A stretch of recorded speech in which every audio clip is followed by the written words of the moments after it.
Não corra, Bela. Quem deve à serpente paga com dinheiro ou com sangue.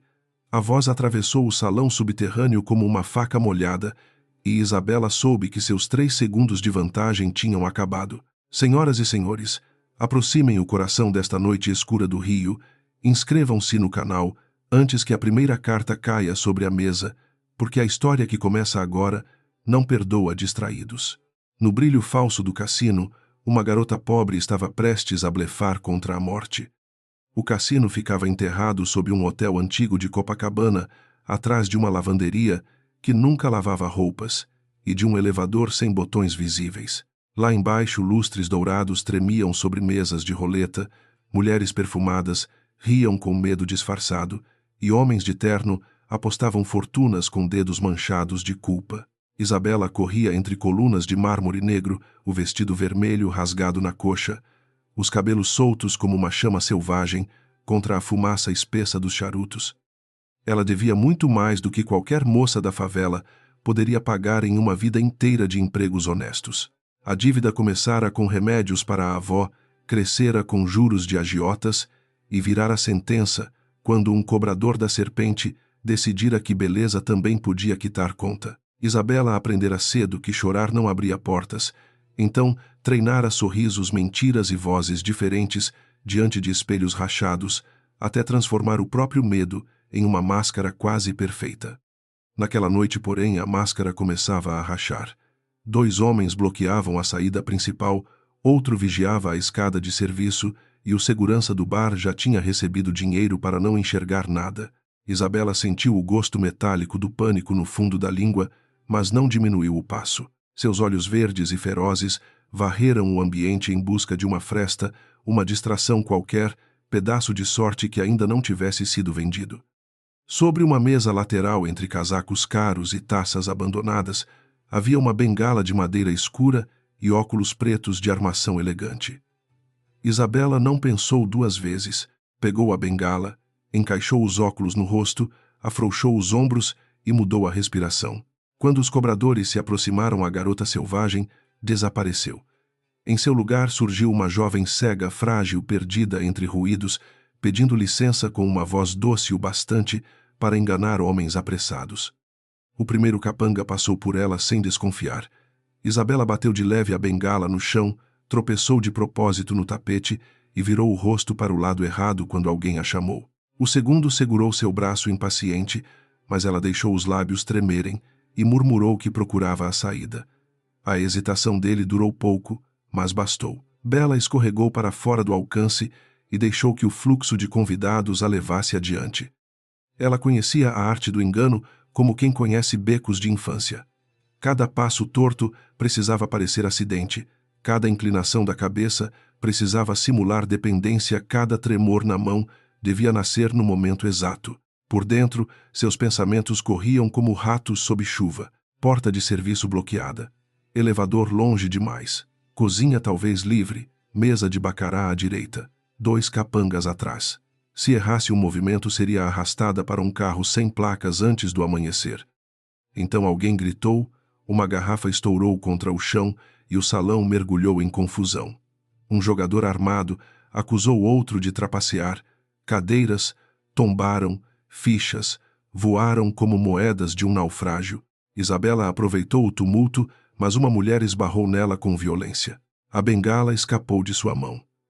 O corpo de Bela girou sem controle, os óculos quase caíram, e ela foi lançada contra um peito duro, quente e imóvel como uma porta de ferro. Braços fortes a prenderam antes que ela tocasse o chão.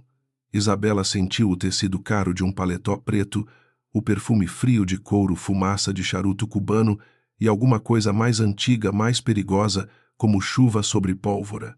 Ela ergueu o rosto coberto pelos óculos e deixou os lábios tremerem. Perdão, senhor. Eu não vi o caminho.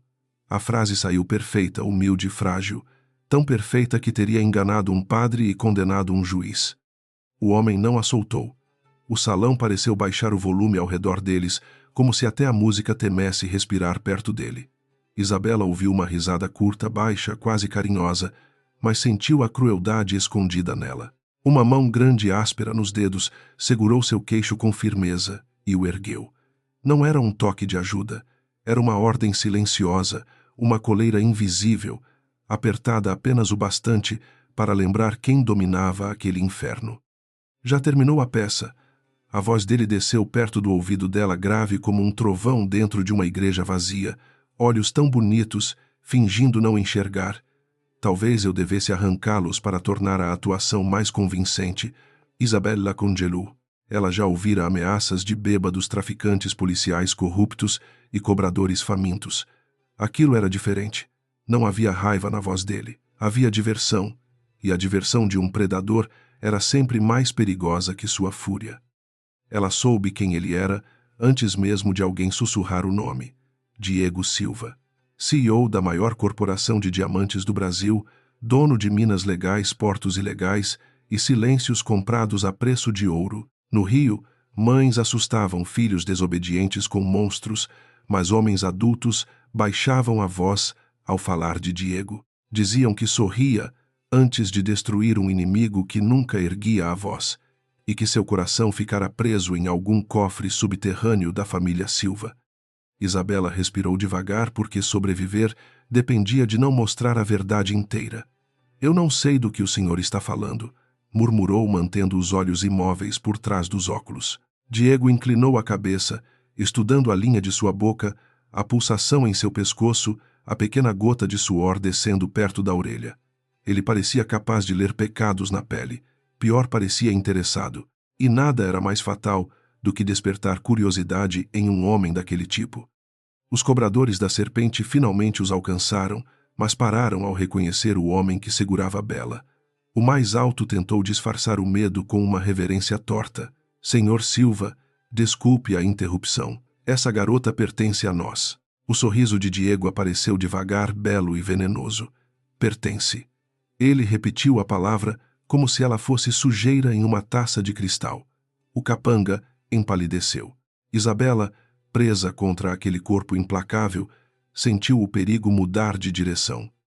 Ninguém toca no que está em minhas mãos sem perder as próprias, disse Diego.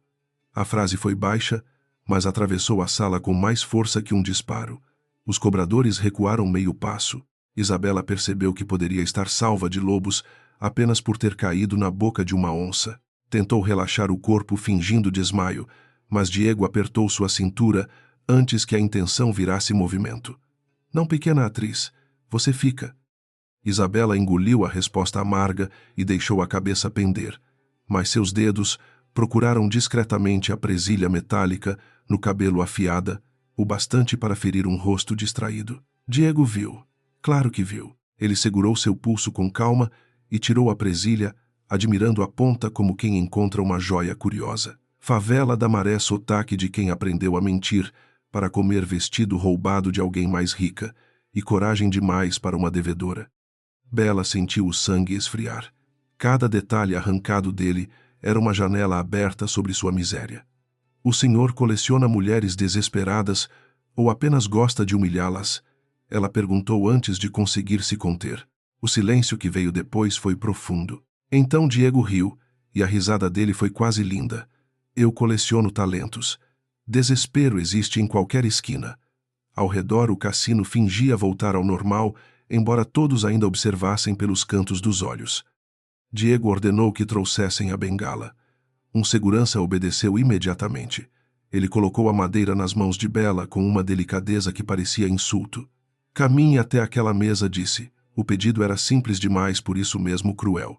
Isabela mediu o espaço pela memória dos sons, pelo cheiro do álcool derramado pela direção da música e pela respiração de quem observava. Então deu o primeiro passo, lento, torto, impecável, como se a escuridão fosse sua velha companheira. A cada batida da bengala, ela sentia Diego atrás de si como uma sombra com pulso. Uma cadeira estava fora do lugar e ela tocou a perna dela antes de desviar. Um garçom deixou escapar uma bandeja, talvez por ordem dele, e o estrondo cortou o ar a poucos centímetros de seus pés. Isabela não piscou. Apenas respirou fundo, levou a mão ao peito e deixou escapar um tremor calculado. A plateia invisível acreditou. Diego não. Quando alcançou a mesa, Bela sorriu com doçura vazia. Cheguei, senhor. Diego se aproximou até que sua voz roçasse a nuca dela.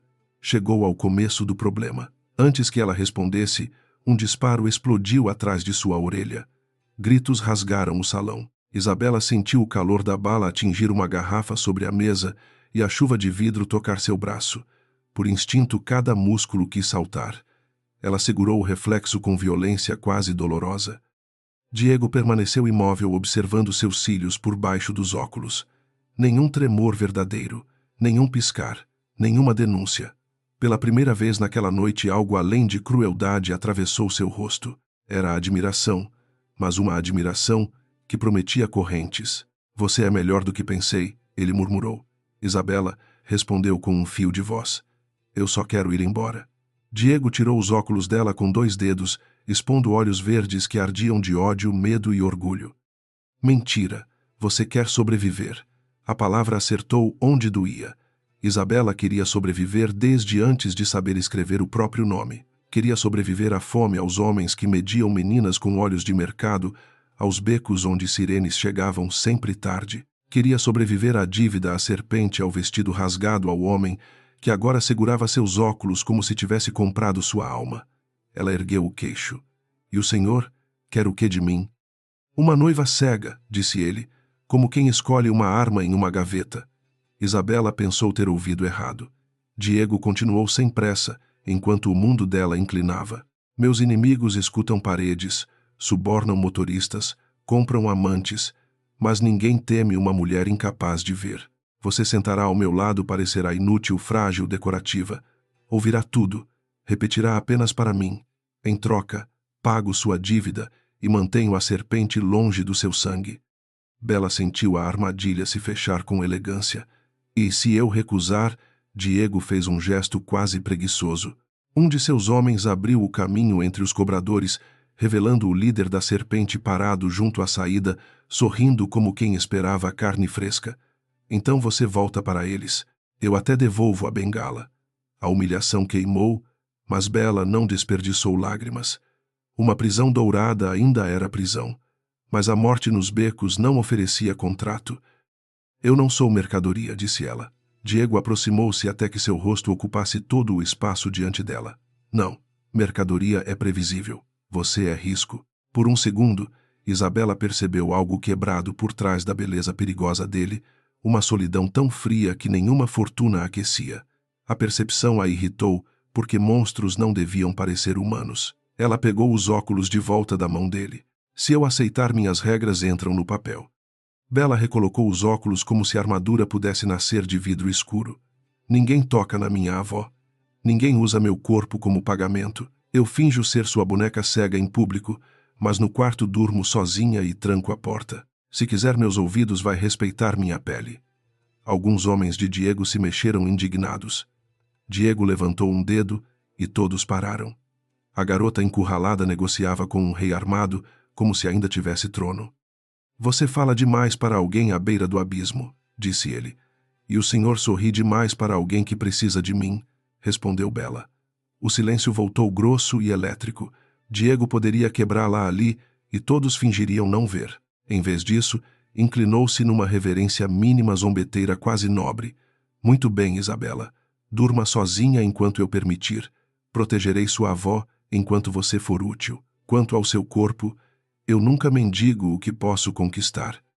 A frase fez o rosto dela aquecer de raiva. Mesmo assim, viu a chance estreita escondida na ameaça. Perto de Diego, talvez pudesse ouvir nomes, rotas, segredos, fraquezas. Talvez pudesse arrancar da própria prisão as chaves para pagar todas as dívidas e desaparecer. Ela estendeu a mão. Então temos um acordo temporário. Diego aceitou o aperto com força controlada. A pele dele era quente, marcada por calos que nenhum empresário de escritório deveria ter. A saída do cassino abriu-se diante deles como a boca de outro mundo.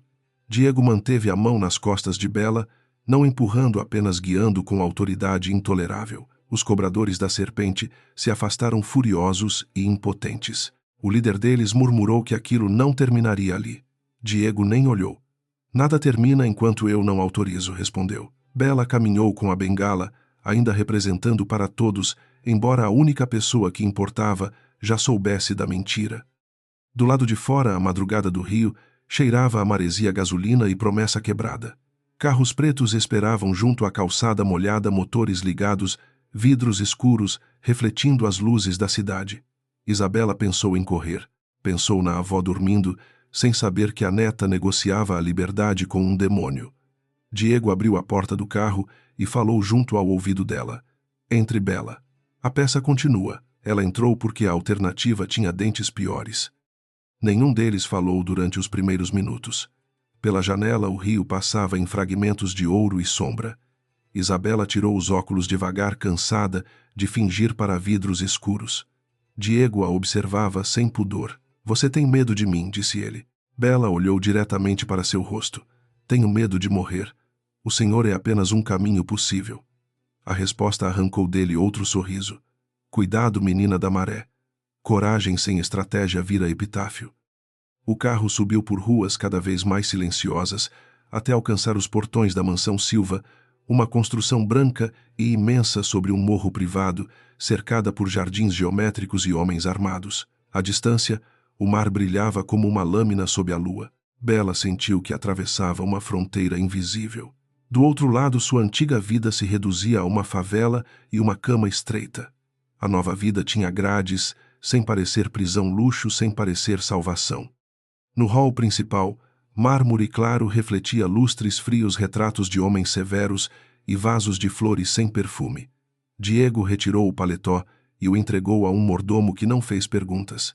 Sobre uma mesa de madeira escura, uma pasta já esperava, como se o destino de Bela tivesse sido preparado antes mesmo de sua queda no cassino. Ela olhou para os papéis. Rápido demais. Diego serviu uma dose de uísque sem beber. Eu sempre deixo espaço para oportunidades inesperadas. O contrato dizia pouco e ameaçava muito. Isabela representaria a noiva cega de Diego Silva em eventos privados, reuniões familiares e ocasiões estratégicas. Receberia proteção, roupas, documentos limpos e quitação completa da dívida com a serpente. Em troca, obedeceria instruções, manteria segredo e relataria tudo o que ouvisse. Nenhuma linha falava de liberdade. Bela leu cada palavra com o cuidado de quem examina uma ponte podre sobre um rio cheio de cadáveres invisíveis. Falta minha regra sobre a porta trancada, ela disse. Diego, que observava junto à janela, virou apenas o rosto, acrescente. O mordomo trouxe uma caneta. Bela escreveu a cláusula com letra firme apesar do cansaço. Diego aproximou-se e leu por cima do ombro dela. Você acredita que uma fechadura me impediria? Bela não levantou os olhos. Não, mas quero saber que se atravessar será escolha sua, ser monstro, não descuido meu. Diego ficou calado tempo demais. Depois pegou a caneta e assinou primeiro com traços precisos, agressivos, definitivos. Isabela assinou em seguida, sentindo que cada letra de seu nome caía como uma peça de dominó. Quando terminou a mansão, pareceu respirar ao redor dela. Diego tomou a pasta e tocou de leve a borda dos óculos em sua mão. A partir de amanhã todos saberão que você não enxerga. Hoje, só nós dois sabemos que você mente. Um telefone tocou em algum ponto da casa. Diego atendeu, ouviu em silêncio e sorriu sem alegria. Diga ao conselho que minha noiva estará no jantar de amanhã. Bela sentiu a palavra noiva atravessar seu peito como um selo quente. Quando ele desligou, ela perguntou se aquilo era necessário. Diego respondeu com naturalidade cruel. Uma esposa surge com pressa demais. Uma noiva cega desperta piedade, curiosidade e descuido. Precisamos de descuido.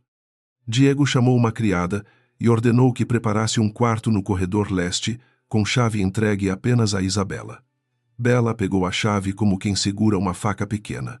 Senhor Silva, disse no alto do primeiro degrau. Diego olhou para cima imóvel, sob a luz do lustre. Eu finjo bem, mas não sou sua. A mansão inteira pareceu prender o fôlego. Diego sorriu devagar, com promessa e fome. Ainda não. Bela continuou subindo sem olhar para trás. Na manhã seguinte, Isabela acordou antes que a criada batesse à porta. Dormira pouco com a chave apertada dentro da mão e uma cadeira encostada sob a maçaneta, embora soubesse que aquilo não impediria Diego se ele realmente quisesse entrar. O quarto era grande demais para uma mulher acostumada ao barulho da favela, e o silêncio da mansão parecia ter dentes. Cada cortina branca, cada vaso caro, cada lençol macio, lembrava que luxo também podia ser uma cela. A criada se chamava Teresa e falava com uma delicadeza treinada por anos de medo. Ela entrou, trazendo vestidos sapatos baixos e uma bandeja de café que cheirava a pão quente, frutas cortadas e café forte. Isabela manteve os óculos escuros sobre o rosto, mesmo ali mesmo, sem plateia. Se começasse a escolher quando fingir, esqueceria no momento errado. Diego comprara sua dívida, mas Bela sabia que naquela casa qualquer erro poderia custar mais que dinheiro. Teresa penteou seus cabelos em silêncio, prendendo parte dos fios num coque baixo e deixando o resto cair sobre os ombros. O vestido escolhido era azul claro, sem ousadia, feito para vender inocência. Bela quase riu da ironia. Ela que aprendera a correr descalça em vielas tomadas por lama, agora seria exibida como criatura frágil em um palácio de criminosos. Quando Teresa tocou em seu ombro, Bela ouviu o tremor mínimo da respiração dela. "Tem medo dele também?" perguntou Isabela em voz baixa. Teresa ficou imóvel por um instante longo demais. Depois respondeu que o Sr. Diego era justo com quem obedecia. Era uma frase bonita, polida, inútil. Bela conhecia o idioma dos empregados aterrorizados. Justiça naquele mundo significava sobreviver ao humor dos poderosos. Ela apertou a bengala que Diego mandara deixar ao lado da cama e decidiu que ouviria mais do que falaria.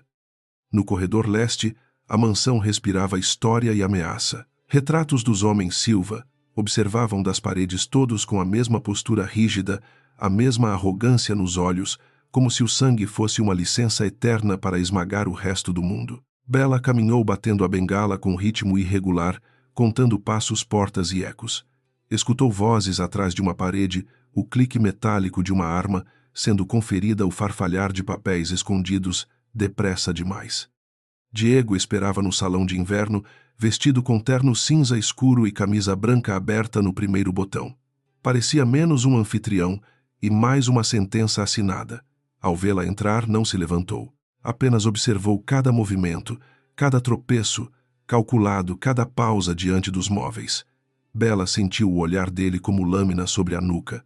Ainda assim manteve o rosto sereno, os lábios entreabertos, numa expressão de vulnerabilidade que odiava usar. "Bom dia, minha noiva", disse ele. A palavra caiu no chão de mármore com peso de corrente. Bela inclinou a cabeça na direção exata da voz, mas deixou os olhos escondidos atrás dos óculos mirarem um ponto vazio. "Bom dia, Sr. Silva." Diego sorriu irritado com a formalidade e satisfeito com a precisão da máscara. "Em público, Diego. Em particular, chame como quiser, desde que não esqueça quem mantém a serpente longe da sua avó." O nome da avó foi uma mão fria no peito de Bela. Ela quis avançar, rasgar o sorriso dele e fazê-lo engolir a ameaça. Em vez disso, apertou a bengala e respondeu com doçura venenosa: "Então cuide bem dela. Pessoas velhas costumam rezar por quem as protege." Diego se aproximou devagar. O cheiro de charuto e sabonete caro cercou Bela. E por monstros, ela sentiu a boca dele quase tocar seu ouvido. Monstros preferem ser lembrados. O café da manhã foi servido em uma mesa comprida demais para 2 pessoas. Diego comeu pouco e observou muito. Bela fingiu procurar a xícara com cautela. Tocou a borda do prato, derramou uma gota de café de propósito e pediu desculpas. Ele não a ajudou, apenas deixou que ela terminasse o teatro como um diretor cruel diante de uma atriz promissora. Quando ela levou a fruta à boca, sem hesitar, Diego estreitou os olhos. "Você enxerga melhor com as mãos do que muitos homens com os olhos", comentou ele. Bela mastigou devagar. Quando se nasce sem ter muito, aprende-se a encontrar o que falta. Diego ficou calado por um instante. Havia uma verdade ali que não servia para zombaria. Depois ele empurrou um pequeno sino de prata pela mesa. O objeto deslizou rápido, quase caiu na borda. Bela ouviu o som e segurou o sino no último segundo. O silêncio ficou afiado. Teresa, parada perto da porta, prendeu a respiração. Bela percebeu o erro e transformou o gesto em tropeço, derrubando a colher para cobrir o movimento rápido demais. "Desculpe, o som me assustou." Diego recostou-se na cadeira sem aplaudir, sem acusar. Claro, o som. O sorriso dele dizia que a peça continuava, mas a plateia principal jamais dormiria. Bela sentiu raiva, porém também uma centelha estranha de desafio. Antes do meio-dia, Diego a levou ao jardim interno, onde palmeiras cresciam sob teto de vidro e carpas douradas deslizavam em um lago artificial. Ali, apresentou os primeiros nomes que ela deveria guardar. Rafael, seu braço direito jovem, de olhar atento e lealdade silenciosa. Murilo, chefe de segurança largo como uma porta e desconfiado como cão ferido. Helena, prima, distante, bonita demais, amarga demais, com perfume de rosas e inveja escondida atrás da cortesia. Todos trataram Bela como uma porcelana rachada. Falavam mais alto do que necessário, tocavam seu braço sem pedir licença e sorriam com piedade calculada. Ela se deixou conduzir, memorizando vozes, passos e respirações. Rafael foi o único a cumprimentá-la sem excesso. Senhorita Isabela, disse ele firme, como se sua cegueira não diminuísse a pessoa diante dele. Bela guardou isso. Num ninho de cobras, qualquer gesto limpo podia ser faca ou ponte. Helena aproximou-se com uma taça de água e dedos frios. Diego sempre teve gosto por coisas raras, mas confesso que não esperava tanta pressa. Bela sorriu na direção errada, como uma cega educada e cansada. Às vezes a vida decide antes da etiqueta. Helena soltou uma risada pequena. E às vezes homens poderosos confundem capricho com destino. Diego, que ouvia a alguns passos, não interferiu. Queria ver se a nova boneca sangraria sob alfinetes. Bela respondeu apenas depois de medir o veneno. Destino é palavra grande. Eu me contento com sobreviver ao almoço. Rafael baixou os olhos para esconder um sorriso. Helena apertou a taça, com força suficiente para o cristal gemer. Diego virou o rosto para o lago, satisfeito de maneira quase imperceptível. Isabela entendeu com incômodo que ele não a queria apenas decorativa. Ele queria ver quanto fogo cabia sob a aparência de uma vela apagada. O último a chegar foi Augusto Silva. A presença dele não fez barulho, mas alterou a temperatura do jardim. Era mais velho que Diego, elegante, de modo antigo, cabelos grisalhos penteados para trás, mãos finas e olhar de padre que já absolvera a si mesmo antes do pecado. Beijou os dedos de Bela sem pressa, deixando um frio viscoso sobre sua pele. Minha querida, que tragédia e que milagre! Diego encontrou uma flor no escuro. A voz dele era macia demais. Bela sorriu, mas cada instinto seu recuou. Augusto cheirava a lavanda, papel velho e intenção enterrada. Milagres costumam assustar quem acredita pouco, respondeu ela. O tio de Diego riu com brandura. Tem língua afiada para alguém tão indefesa. Diego observou aquela troca com olhos imóveis. Havia entre os dois homens um respeito contaminado desses que nascem de sangue partilhado e guerras nunca confessadas. No almoço, Augusto sentou-se à direita de Diego, posição de conselheiro e sombra. Falou sobre minas, exportações, investimentos e famílias influentes que desejavam ver o Império Silva menos fechado. Bela mantinha a cabeça baixa, fingindo dificuldade em cortar a carne. Por baixo da mesa, porém, seus ouvidos trabalhavam como lâminas. Augusto mencionou um jantar privado, um conselho dividido, um carregamento atrasado no porto. Cada palavra parecia casual, mas nenhuma era inocente naquela casa. Diego deixou que todos falassem. Esse era seu poder mais assustador. Ele não precisava interromper porque o silêncio dele fazia os outros se entregarem para preenchê-lo. Bela percebeu que Augusto falava para testar Helena, para ferir Murilo, para proteger, e Rafael para calcular riscos. Ela começou a montar um mapa invisível da mansão e dos corações. Na favela, sobreviver era saber qual beco corria para a polícia e qual corria para a morte. Depois do almoço, Diego levou Bela a uma sala de música, onde um piano negro ocupava o centro como animal adormecido. Fechou a porta e, sem aviso, deixou uma faca cair no chão perto do pé dela. O metal beijou o mármore com som claro. Bela não se moveu. Sentiu a direção, a distância, o perigo, mas deixou o rosto vazio. Diego se aproximou. Uma mulher realmente cega teria se assustado, disse ele. Uma mulher acostumada a homens perigosos aprende a não dar espetáculo para qualquer ruído, respondeu Bela. Diego abaixou, se pegou a faca e colocou a ponta fria sob o queixo dela sem ferir. Você esquece que o espetáculo é para mim. Bela ergueu o rosto e por trás dos óculos seus olhos ardiam. Então pague melhor. Minha atuação custa caro. O canto da boca dele subiu. A lâmina desceu, mas a tensão ficou. Ele a conduziu até o piano e tocou 3 notas graves. Sente. Bela obedeceu, odiando a rapidez da própria obediência. Diego ficou atrás dela, as mãos apoiadas no instrumento de cada lado do corpo dela, prendendo-a sem tocá-la. O calor dele atravessou o ar. Você cresceu roubando, mentindo e correndo. Ainda assim não treme diante de mim. Bela engoliu seco. Talvez eu esteja tremendo por dentro. Ele aproximou a boca de seu cabelo. Não o bastante. A porta se abriu antes que o silêncio virasse algo mais perigoso. Rafael entrou, pediu desculpas e informou que homens da Serpente tinham sido vistos perto da clínica onde a avó de Bela fazia tratamento. A máscara dela quase caiu. Diego percebeu e dessa vez não zombou. Seu rosto perdeu qualquer traço de jogo. Murilo manda 2 carros e troca a equipe médica. Ninguém se aproxima dela sem minha autorização. A ordem veio rápida, fria, absoluta. Bela odiou a gratidão que subiu em sua garganta.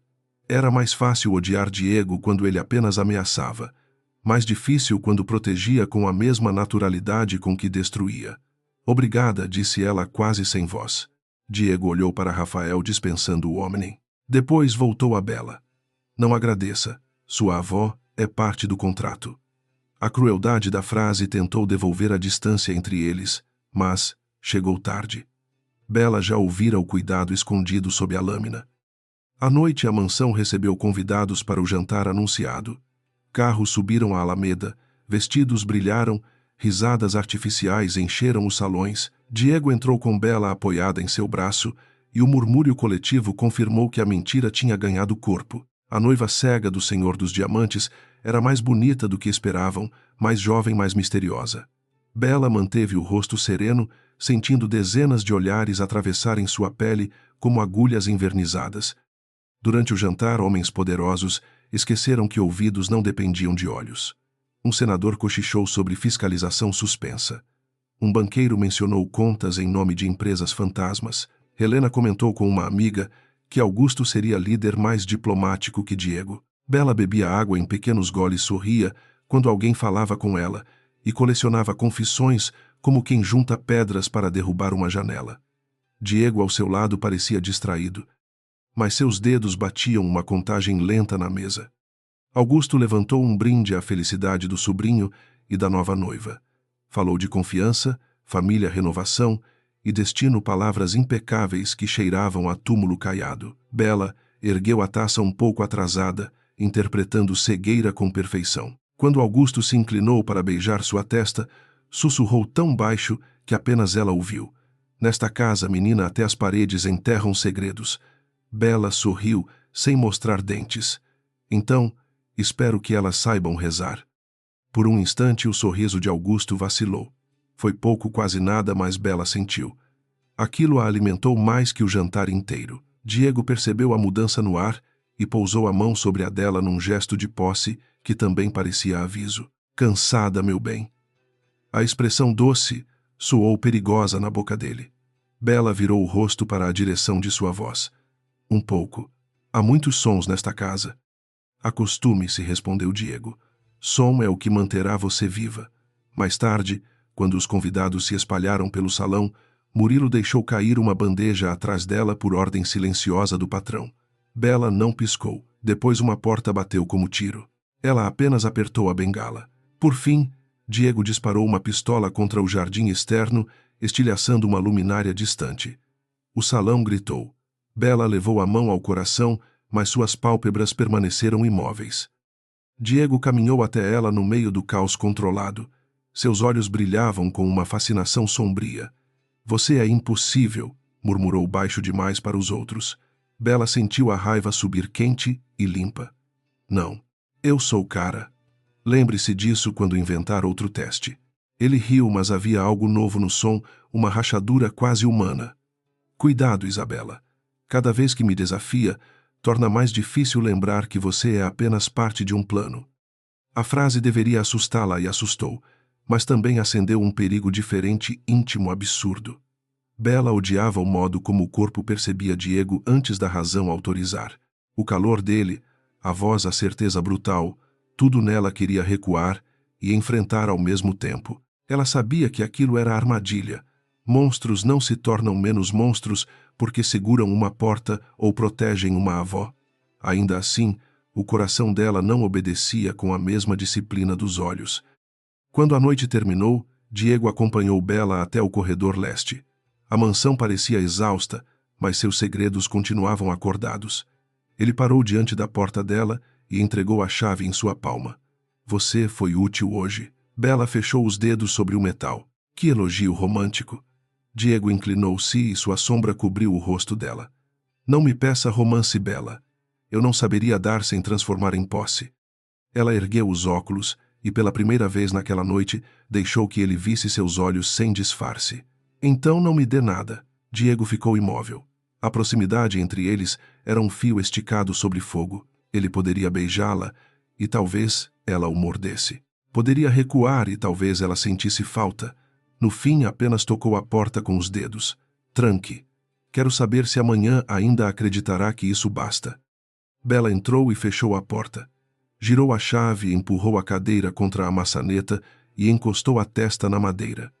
Do outro lado, os passos de Diego se afastaram sem pressa. Só então ela tirou os óculos e deixou o rosto desabar. Estava viva, protegida e presa. Também tinha nomes, vozes suspeitas. Naquela casa todos a julgavam cega. Isabela sorriu no escuro escolhido por ela mesma. Os tolos não sabiam que cegos ouviam pecados. Na terceira manhã, dentro da mansão, Silva Isabela já conhecia a casa melhor pelo som do que Teresa pelos olhos. Sabia quando o corredor leste acordava, quando os seguranças trocavam turno, quando Diego descia as escadas sem tocar no corrimão. Cada ruído virava coordenada. Cada silêncio virava suspeita. Ela caminhava com a bengala em uma mão e a mentira na outra, permitindo que todos vissem apenas uma mulher frágil, bela e incapaz de ameaçar alguém. A verdade era outra. Bella transformara sua cegueira falsa em ofício de guerra. Quando a criada dobrava lençóis, ela ouvia nomes sussurrados entre empregados. Quando Rafael discutia rotas no jardim, ela contava pausas e hesitações. Quando Helena passava pelo salão, o perfume de rosas vinha sempre acompanhado de passos nervosos. A mansão, tão orgulhosa de seus muros altos, deixava escapar segredos pelas frestas mais pequenas, e Isabela recolhia todos com paciência de ladra faminta. Diego observava sem interferir. Ele sabia que ela trabalhava, embora não soubesse quanto já havia descoberto. Deixava que a noiva cega circulasse por almoços, reuniões e salões como ornamento vivo, enquanto homens experientes baixavam a guarda diante da beleza supostamente inútil. Às vezes, Bella sentia orgulho da própria atuação. Outras vezes, sentia nojo. Ser subestimada salvava sua vida. Mas também lembrava quantas mulheres haviam sido esmagadas por parecerem apenas enfeites em mesas de poder. Naquela tarde, Diego a levou a uma reunião na biblioteca, onde estantes altas escondiam cofres, armas e contratos em capas de couro. Estavam presentes Rafael Murilo Augusto e 2 diretores da Companhia de Diamantes. Bella sentou-se perto da janela com uma xícara de chá intocada. Os homens falavam como se ela fosse um vaso caro. Discutiram atrasos no porto fiscais que exigiam mais dinheiro e uma carga que deveria sair antes da próxima lua nova. A expressão lua nova ficou presa na memória dela. Augusto pronunciou as palavras com suavidade excessiva e Rafael respondeu com silêncio desconfortável. Diego notou, mas não pressionou. Murilo falou sobre homens estranhos rondando armazéns no cais, alguns com tatuagens de serpente no pescoço. Bella fingiu admirar o calor da xícara entre os dedos, embora seu sangue tivesse esfriado. A serpente não aceitara perder sua presa. Apenas mudara de sombra. Quando a reunião terminou, Diego permaneceu sentado, tamborilando os dedos na mesa. Bella esperou que todos saíssem contando cada passo. Augusto foi o último, e antes de fechar a porta, disse que confiança era o alicerce de qualquer império. A frase parecia conselho, mas vinha afiada como lâmina. Diego não respondeu. Isabela ouviu a madeira se fechar e sentiu que os dois ficaram sozinhos dentro de uma tensão grande demais para a biblioteca. Você ouviu algo útil? Perguntou Diego. Bella virou o rosto para a direção dele, mantendo os óculos no lugar. Ouvi que seus diretores mentem mal. Murilo está preocupado. Rafael esconde uma suspeita. E seu tio gosta demais da própria voz. Diego soltou uma risada curta. E sobre o carregamento, ela pousou a xícara no pires, sem ruído. A palavra lua nova incomodou Rafael. Se eu fosse você, não deixaria Augusto escolher a rota. Diego levantou-se e Bela sentiu sua aproximação pelo deslocamento do ar. Você fala do meu sangue com facilidade. Ela não recuou. Sangue não impede veneno. Às vezes só torna o copo mais bonito. A resposta ficou entre eles como uma faísca. Diego segurou o encosto da cadeira dela e inclinou o rosto até sua voz tocar a pele de seu pescoço. Cuidado. Homens morreram por suspeitar menos de um Silva. E mulheres morreram por confiar demais em um, respondeu Bela. Por um segundo Diego parou de respirar. Ela não sabia qual ferida tocara, mas sentiu. Depois ele se afastou frio outra vez. Vista-se para a noite. Haverá uma recepção no Clube Atlântico. Quero você ao meu lado. Bela apertou os dedos no colo. Como joia ou armadilha, Diego abriu a porta. As melhores joias cortam quando alguém tenta roubá-las. O Clube Atlântico ocupava um casarão restaurado de frente para o mar, onde políticos, banqueiros e criminosos dançavam sob o mesmo teto, sem precisar trocar de máscara. Isabela chegou apoiada no braço de Diego, usando vestido preto, luvas finas e óculos escuros que faziam seu rosto parecer ainda mais inacessível. O salão cheirava a sal champanhe e medo caro. Todos queriam ver a noiva cega do homem mais perigoso do Rio. Bela sentiu as mulheres avaliando seu vestido, os homens avaliando seu corpo e os inimigos avaliando a fraqueza que imaginavam ter encontrado. Diego gostava daquele teatro. Mantinha a mão na cintura dela com firmeza possessiva, guiando cada passo como se conduzisse uma peça valiosa por território inimigo. Para os outros, parecia cuidado. Para Bela, era aviso. Ainda assim, havia momentos em que o toque dele a protegia de dedos alheios, e isso a irritava quase mais que a prisão. Augusto apareceu cercado de homens sorridentes. Apresentou Bela a um deputado de voz oleosa e a um empresário português que fingia não conhecer as docas clandestinas. O deputado beijou a mão dela e comentou que uma mulher tão bela merecia apenas música, não reuniões aborrecidas. Bela inclinou a cabeça com doçura. A música revela muito, senhor. Quem pisa fora do ritmo costuma entregar o medo. O homem riu sem perceber que ela acabara de julgá-lo. Diego percebeu.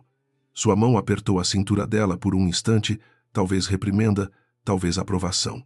A orquestra começou um tango lento e Helena, de vestido verde escuro, sugeriu em voz alta que Diego dançasse com sua noiva. O salão inteiro se voltou para eles. Era uma armadilha elegante. Uma mulher verdadeiramente cega poderia dançar, mas dependeria totalmente do parceiro. Uma impostora poderia se denunciar pelo excesso de precisão. Bela sentiu a aposta se abrir. Não precisamos, murmurou Diego. Havia surpresa naquele cuidado repentino, e Bela quase se ofendeu. Agora precisamos, respondeu ela, sorrindo para o vazio. Ele a levou ao centro do salão. A primeira nota subiu, densa, sensual, perigosa. Diego encaixou uma mão em suas costas, segurou sua mão direita e aproximou seus corpos até que ela sentisse o batimento dele sob a camisa. Siga minha respiração, ele ordenou. Bela respondeu baixo. Tente não me derrubar.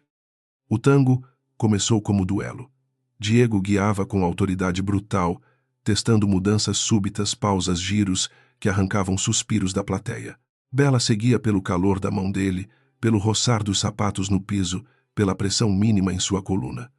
Parecia entregue, mas calculava tudo. Cada giro exigia confiança que ela não queria dar. Cada aproximação trazia o cheiro dele e a lembrança de que perigo também podia ter ritmo, pele quente e voz baixa. No meio da dança, Diego mudou o passo de propósito quase tarde demais para uma cega acompanhar.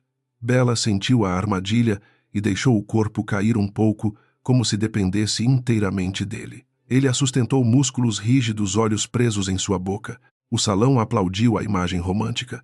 Só os dois sabiam que aquilo era combate. Quase me pegou, sussurrou ela. Quase me decepcionou, respondeu ele, e a voz dele queimou. Quando a música terminou, Diego não a soltou de imediato. Houve um segundo suspenso indecente em que a mentira deles pareceu pequena diante de outra coisa mais crua. Bela ouviu o próprio coração alto demais. Então, aplausos quebraram o encanto e ela se afastou com elegância. Helena observava com olhos estreitos. Augusto sorria como quem registra uma fraqueza nova. Rafael, ao fundo, parecia preocupado. Murilo olhava para a entrada onde 2 garçons desconhecidos atravessavam o salão. Bela também ouviu o erro. Um deles caminhava com bandeja leve demais para copos cheios. O outro tinha passos sincronizados com segurança treinada, não com serviço. Ela tocou o braço de Diego, à esquerda perto da coluna azul. 2 homens não pertencem ao clube. Diego não moveu a cabeça. Tem certeza? Bela sorriu para convidados que nada percebiam. Um garçom cansado pisa com pressa. Um assassino pisa esperando permissão. Diego soltou sua cintura e levou a mão ao bolso, mas Bela apertou seus dedos antes que ele chamasse atenção. Não aqui. Há famílias câmeras aliados falsos. Use a música. Ele a encarou como se a visse pela primeira vez. Em seguida virou-se para Rafael e murmurou uma ordem curta. A orquestra iniciou outra peça mais alta. Rafael cruzou o salão sorrindo. Murilo desapareceu pela lateral. Os falsos garçons perceberam tarde demais que haviam sido notados. O primeiro tentou sacar uma arma sob a bandeja. Uma bandeira decorativa caiu do mezanino, puxada por um dos homens de Murilo, cobrindo a visão da maioria dos convidados. No mesmo instante, Diego avançou. Sua violência era silenciosa, precisa, quase elegante. Segurou o pulso do atacante, quebrou o movimento contra a mesa e arrancou a arma antes que o disparo nascesse. Bela ouviu o estalo do osso e não piscou, embora não precisasse fingir naquele caos. O segundo assassino correu para a varanda, talvez procurando o ângulo para atirar. Bela moveu-se antes de pensar. Guiada pelo som dos passos, tocou a parede, desviou de uma cadeira tombada e lançou sua bengala na direção certa. A madeira atingiu os tornozelos do homem. Ele caiu contra a porta de vidro e Murilo o prendeu com brutalidade. O salão gritou. Diego virou para Bela e, pela primeira vez, o medo dele foi por ela, não dela. Você ficou louca! Ele rosnou, agarrando seus ombros. Bela sentiu a força do toque e a fúria tremendo por baixo. Você está vivo, então minha loucura funcionou. Diego aproximou o rosto, os olhos escuros incendiados. Não arrisque sua vida por mim. A frase saiu como ordem, mas havia pânico escondido nela. Bela riu sem humor. Curioso. Achei que minha vida fosse parte do contrato. O golpe encontrou o alvo. Diego soltou-a devagar. A recepção foi encerrada sob desculpa de ameaça externa. Convidados foram conduzidos para carros, jornalistas comprados receberam outra versão e os 2 assassinos desapareceram sob custódia de Murilo. Bela ficou em uma sala privada, ouvindo Diego interrogar o primeiro homem atrás de uma porta entreaberta. Não houve gritos no início, apenas perguntas calmas. Depois vieram pancadas secas, uma cadeira arrastada e um nome cuspido entre dentes quebrados. Porto Velho. Lua Nova. Conselho dividido. Bela guardou tudo. Quando Diego entrou, havia sangue no punho de sua camisa, mas seu rosto permanecia limpo, bonito e terrível. Você não deveria ouvir isso, disse ele. Ela ergueu o queixo. Então não deveria me contratar por meus ouvidos. Diego ficou parado perto dela e algo escuro se moveu em seus olhos. Você entende o que está acontecendo? Bela respondeu sem hesitar. Alguém quer que pareça ataque da serpente, mas a informação saiu de dentro. Ele não confirmou, mas o silêncio confirmou por ele. No carro de volta à cidade, parecia molhada de luzes trêmulas. Diego olhava pela janela e Bela via seu reflexo no vidro duro, solitário, cansado de confiar em ninguém. Pela primeira vez ela percebeu que o Império Silva era menos uma fortaleza e mais um animal cercado pelos próprios filhotes famintos. Diego dominava todos, mas a coroa dele sangrava por baixo do ouro. Por que não mata todos que suspeita? Perguntou Bela sincera. Diego não se virou. Porque impérios não caem quando inimigos morrem. Caem quando aliados sobreviventes percebem que o trono está vazio de lei. Ela estudou o perfil dele, surpresa pela lucidez por trás da brutalidade. Então existe lei para você. Diego sorriu sem alegria. Existe ordem. Lei é o nome que homens limpos dão à força depois que vencem. A resposta deveria repeli-la. Em parte repeliu, mas também revelava um homem que conhecia a própria sujeira sem pedir absolvição. Bela pensou nos traficantes da favela que falavam de honra enquanto vendiam crianças, nos políticos que beijavam bebês e compravam mortes nos cobradores que chamavam crueldade de negócio. Diego era monstro, sim, mas não fingia ser santo. A honestidade do abismo era perigosa porque, às vezes, parecia mais suportável que a hipocrisia da luz. Na mansão, Rafael esperava com documentos e uma expressão grave. Disse que um dos assassinos usara a credencial emitida por uma empresa ligada a Helena, mas o acesso ao plano de segurança vinha do círculo de Augusto. Diego recebeu a notícia sem surpresa. Bela sentiu o ar endurecer. A família Silva não era apenas um sobrenome, era um campo minado sob tapetes persas. Cada passo podia explodir passado, fortuna, sangue ou desejo. Diego dispensou Rafael e guiou Bela até a sala de música. Dessa vez, não havia faca, nem tiro, nem plateia. Apenas o piano negro e a madrugada. Ele tirou os óculos dela com cuidado inesperado. Você salvou minha vida hoje. Bela desviou o rosto irritada com a vulnerabilidade que a frase trazia. Salvei meu contrato. Diego tocou uma mecha de cabelo dela quase sem contato. Mentirosa. A palavra foi baixa, mas não cruel. Ela deveria recuar. Deveria lembrar a dívida, a prisão, os testes, o tiro perto de sua cabeça. Em vez disso, ficou imóvel enquanto Diego se aproximava. O beijo não aconteceu, mas rondou os dois como tempestade sobre o mar. Bela sentiu a boca dele, a um sopro da sua, sentiu a escolha se abrir como ferida. Então bateu a bengala no chão, recuperando a máscara. Sua noiva cega precisa dormir, Sr. Silva. Diego sorriu, mas o desejo em seus olhos não obedeceu ao sorriso. Fuja enquanto ainda consegue dizer isso. Bela recolocou os óculos. Eu não fujo. Eu observo a porta antes de atravessá-la. Ele abriu caminho e dessa vez não a tocou. No corredor, porém, Bela ouviu vozes vindas da ala oeste baixa demais para empregados comuns. Reconheceu Augusto e Helena. Parou por meio segundo, apenas o bastante para Diego notar. Continue andando, ele murmurou. Bela obedeceu, mas cada palavra capturada ficou presa em sua mente. Helena falava de uma chave antiga. Augusto respondeu que certas portas só deveriam abrir quando a noiva estivesse fora da casa. Depois mencionou o retrato do patriarca e uma sala que Diego jamais revisava. Bela sentiu o mapa invisível da mansão ganhar um ponto brilhante e proibido. A ala oeste guardava algo que assustava até os poderosos. Diante do quarto, Diego entregou a chave como na noite anterior. Você ouviu. Não era pergunta. Bela deixou a bengala tocar a porta. Sou cega, lembra? Compenso com outros sentidos. Diego segurou sua mão antes que ela entrasse. O toque foi firme, mas não cruel. Algumas verdades nesta casa não libertam. Elas devoram. Bela sentiu um arrepio que não vinha do medo sozinho. Então talvez estejam famintas demais há muito tempo. Ele a soltou e ela entrou sem dizer boa noite. Por trás da porta trancada, Isabela encostou o ouvido na madeira até os passos dele desaparecerem. Depois caminhou até a janela e retirou os óculos. A noite cobria o jardim como um véu. Em algum lugar da ala oeste havia uma chave, uma sala e um segredo antigo. Bela sorriu, não com alegria, mas com decisão. Se todos a queriam cega, ela aprenderia a enxergar no escuro. Na manhã seguinte, Isabela acordou com a certeza de que a ala oeste chamava seu nome. Não era curiosidade simples, dessas que nascem do tédio em casas grandes. Era uma fisgada antiga, quase física, como se alguma parte esquecida de sua infância tivesse estendido a mão através das paredes. Ela ouviu Teresa abrir as cortinas, sentiu o cheiro de café fresco, mas sua mente permanecia presa à frase de Augusto sobre uma chave e uma porta que Diego não revisava. Teresa trouxe um vestido marfim e sapatos silenciosos. Bela escolheu os óculos escuros mais largos, os que escondiam melhor qualquer descuido dos olhos.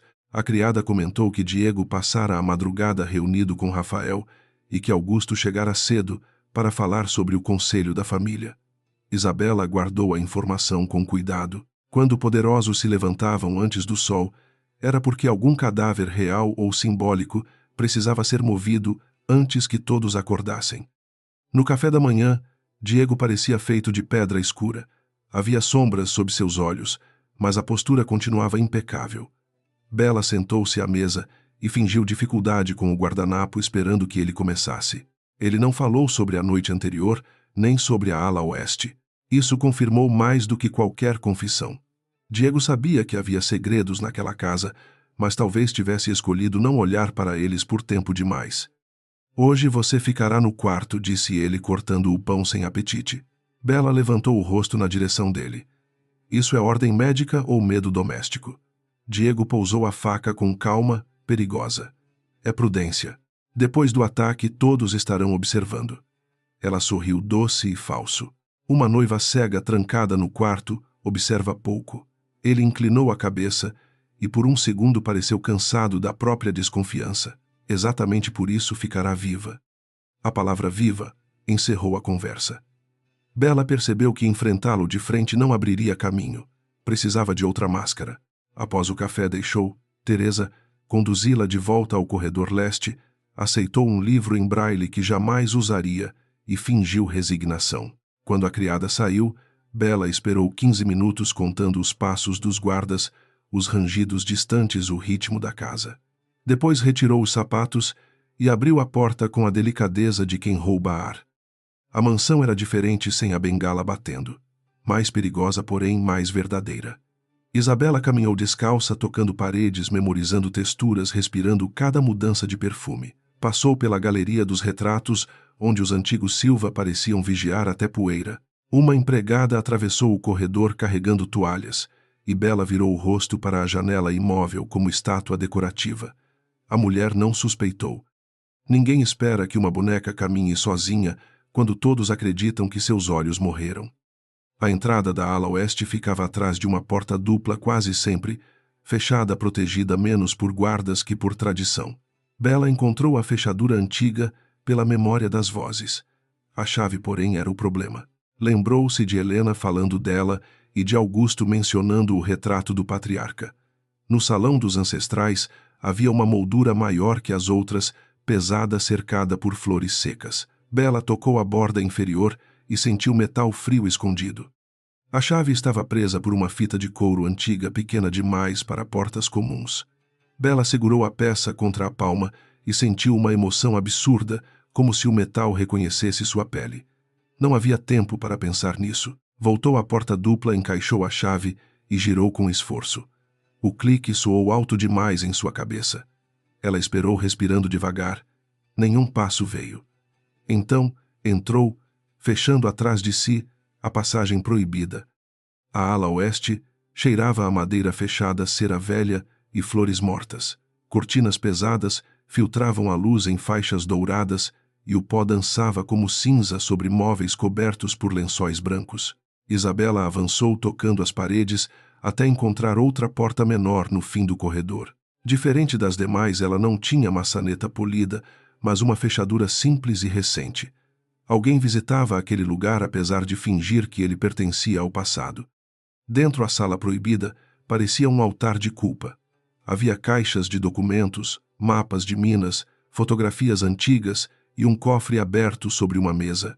Na parede, um quadro coberto por tecido escuro aguardava como um rosto escondido. Bela esqueceu a prudência por um instante. Tirou os óculos e aproximou-se dos papéis.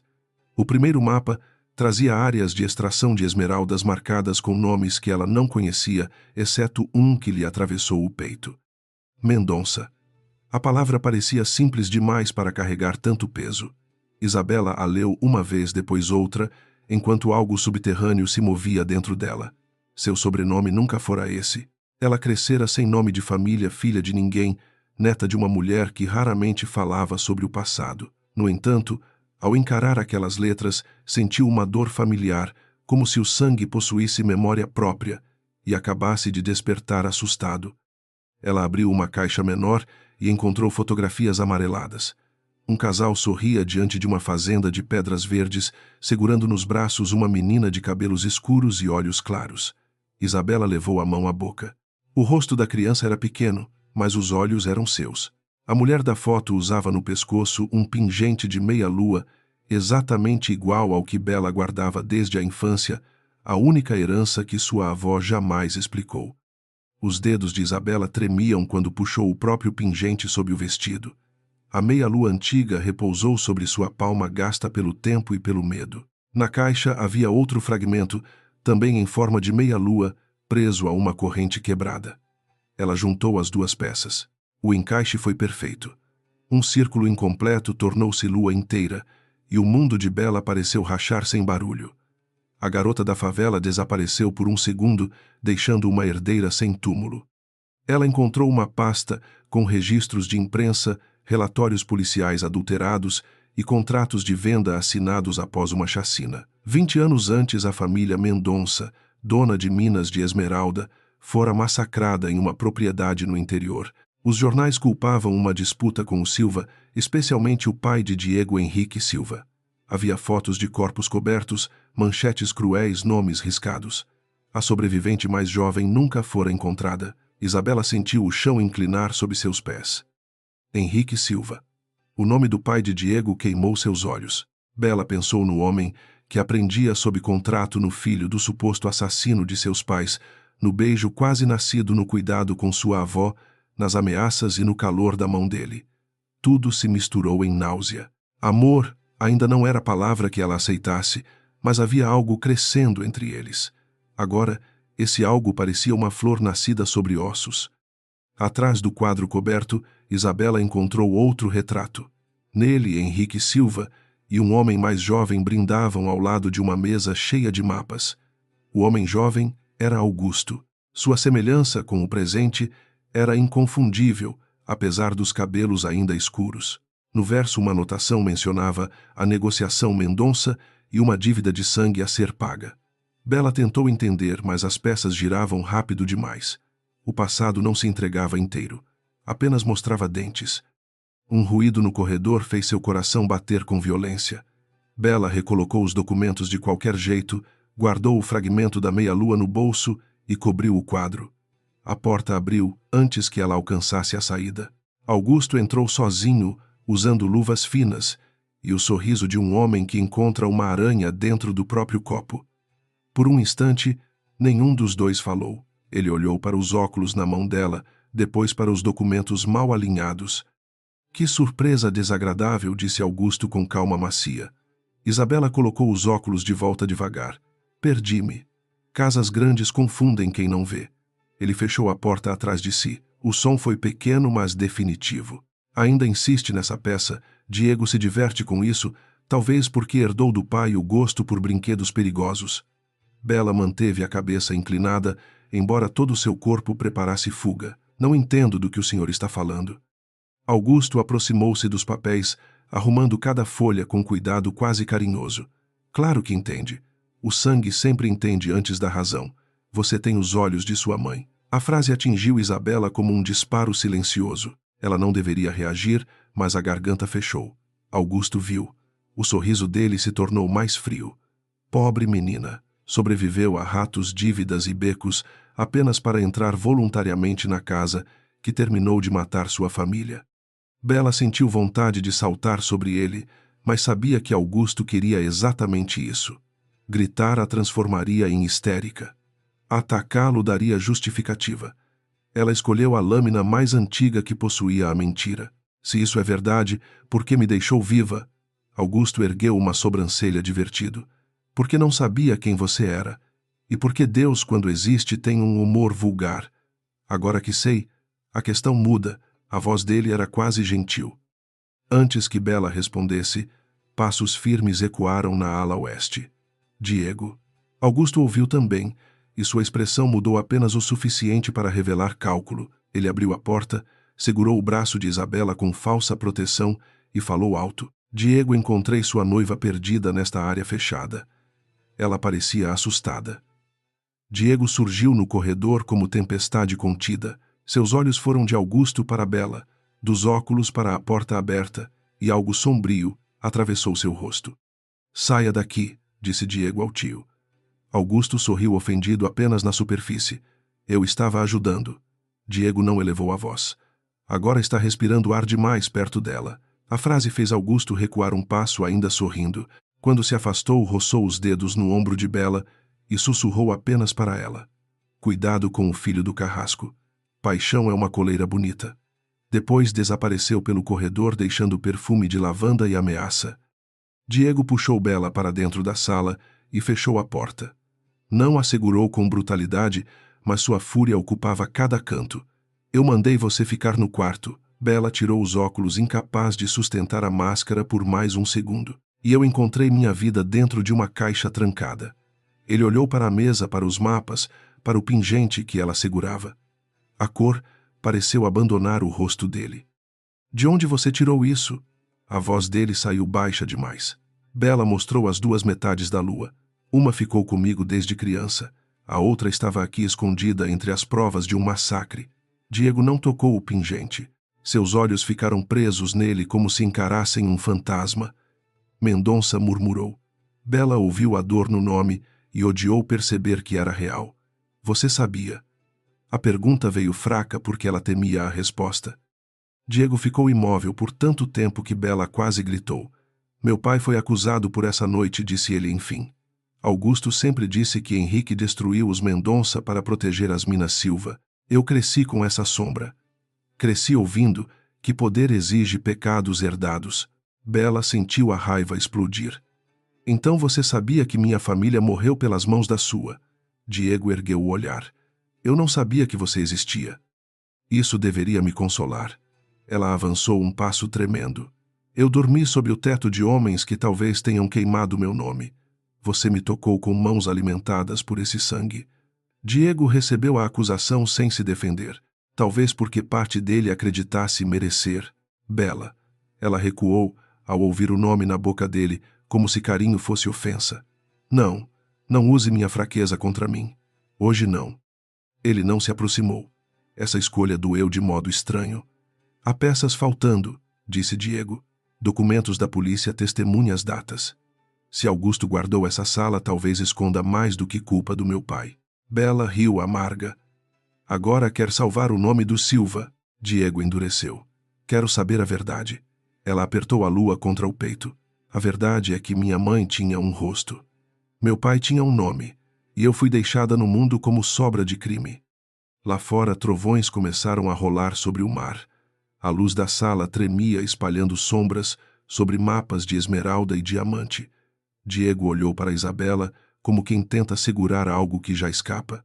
Não saia da mansão sem mim. Ela sorriu com ferocidade. Ainda dando ordens ao cadáver da minha antiga vida, ele fechou os olhos por um segundo, e quando abriu a frieza voltara. Estou tentando impedir que Augusto termine o que começou. A frase ficou suspensa. Bela percebeu tarde demais que Diego também suspeitava. Talvez não de tudo, mas o bastante para sentir o perigo rondando. Ainda assim, sua dor era maior que sua prudência. Ela passou por ele e abriu a porta. Você me contratou para ouvir segredos. Parabéns, Diego. Ouvi o pior de todos. Ele não a impediu. Apenas ficou na sala proibida, cercado pelos pecados da família, enquanto Bela caminhava para longe, sem saber se fugia dele ou de si mesma. Naquela noite, Augusto visitou o médico da família em uma clínica discreta no Leblon. O Dr. Valente era um homem de mãos limpas e alma hipotecada, acostumado a assinar laudos convenientes para sobrenomes importantes. Augusto colocou sobre a mesa um frasco pequeno sem rótulo, contendo líquido transparente. Nada teatral, disse. Nada que a mate de repente. Preciso de decadência, confusão, sintomas que pareçam estresse, talvez fragilidade nervosa. A visão, primeiro. O médico empalideceu. Isso é arriscado demais. Augusto sorriu paciente. Arriscado é deixar uma Mendonça dormir ao lado de Diego Silva enquanto aprende a odiar a família certa ou errada. Valente desviou os olhos. E se Diego descobrir? A suavidade desapareceu por um instante do rosto de Augusto. Diego enxerga ameaças com violência. Nós daremos a ele uma tragédia lenta demais para sua brutalidade compreender. A garota fingiu cegueira. O destino apreciará a ironia. Mais tarde, na mansão, Diego bateu à porta de Bela, carregando uma bandeja simples. Havia sopa, pão e um copo de leite morno, hábito que Teresa dissera existir para acalmar noites difíceis. Bela abriu apenas metade da porta, os olhos vermelhos, o pingente escondido sob o tecido. Diego não tentou entrar. Você não comeu. A voz dele era baixa, despida de comando por um raro momento. Isso a enfureceu mais do que qualquer ameaça. Preocupação combina mal com sequestradores, disse ela. Diego aceitou o golpe. Então chame de logística. Uma aliada fraca atrapalha. Bela quase fechou a porta, mas a fome e o cansaço venceram o orgulho. Pegou a bandeja, sem tocar nos dedos dele. O copo de leite tremia levemente sob a luz. Diego olhou para ela como se quisesse dizer algo sobre a sala, o passado, o pai, mas nenhuma palavra encontrou saída digna. Isabela bebeu metade do leite, antes de perceber um gosto amargo quase invisível disfarçado por mel. Fez uma careta mínima. Diego notou. Está ruim. Ela odiou que ele percebesse tudo. Está doce demais. Ele assentiu como se aquilo fosse uma falha comum da cozinha e se afastou pelo corredor. Bela fechou a porta, pousou a bandeja e levou a mão ao pingente. Do lado de fora, em algum ponto da mansão, Augusto sorria para a noite. Durante os dias seguintes, Isabela aprendeu que uma verdade descoberta que não liberta imediatamente. Às vezes, ela apenas muda o formato da prisão. A mansão Silva continuava cheirando a cera, flores frias e armas escondidas, mas agora cada corredor parecia construído sobre ossos Mendonça. Bela caminhava com a bengala, sorria para empregados, aceitava vestidos, respondia a Diego com ironia medida. Por dentro, porém, carregava a lua partida contra o peito como uma ferida aberta. Diego não voltou a mencionar a sala proibida diante dela. Ele mandou reforçar guardas, mudou rotas, suspendeu reuniões e manteve Rafael perto demais da ala oeste. Isabela percebeu a proteção e odiou cada gesto. Queria provas, não cuidado. Queria nomes, não olhares silenciosos. Quando Diego se aproximava, seu corpo lembrava o tango, a mão firme nas costas, a voz contra seu ouvido. Sua memória, entretanto, respondia com fotografias antigas e manchetes manchadas de sangue. Toda noite Diego aparecia com uma bandeja. Às vezes trazia sopa, às vezes chá, quase sempre um copo de leite morno adoçado com mel. Dizia que era ordem de Teresa, que ela precisava dormir, que uma noiva exausta atrapalhava planos. Bela aceitava por orgulho para provar que não temia migalhas de gentileza dele. O gosto amargo aparecia tão leve que podia ser imaginação. Depois, vinham dores atrás dos olhos, pequenas estrelas brancas, sombras nas bordas. No início, Isabela culpou o cansaço. Dormia mal com documentos roubados escondidos sob o colchão e o pingente inteiro preso em uma fita junto à pele. Sonhava com uma mulher desconhecida, cantando perto de um berço, com tiros na chuva com Diego, coberto de sangue, sem saber se era inimigo ou abrigo. Ao acordar, a luz da manhã parecia forte demais. Ela piscava, esfregava os olhos e dizia a si mesma que o corpo apenas cobrava sua dívida. Augusto tornou-se mais cordial. Essa mudança a assustou mais que qualquer ameaça. Encontrava a noiva cega nos corredores, perguntava se dormira bem, elogiava sua palidez delicada, oferecia o braço com educação venenosa. Isabela mantinha a máscara, mas notava algo em sua voz, uma satisfação paciente. O homem não tinha pressa. Era como um jardineiro perverso, esperando a flor inclinar antes de cortar o caule. Ela queria denunciá-lo, mas ainda não tinha prova suficiente. Em uma tarde úmida, Bela tentou ler novamente os papéis da sala proibida escondida no quarto. As letras pareciam dançar. Ela afastou a folha, aproximou de novo, piscou várias vezes. O nome Mendonça perdeu contorno, transformando-se em manchas pretas, dentro de um rio cinza. Seu coração acelerou, mas sua mente recusou o pânico. Talvez a luz estivesse ruim, talvez os olhos estivessem cansados, talvez chorar sem admitir também embaçasse o mundo. Diego entrou sem ultrapassar a porta, respeitando a cláusula com uma disciplina que a irritava.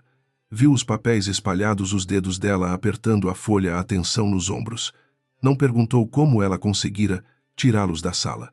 Apenas disse que Rafael encontrara registros bancários ligados a Augusto.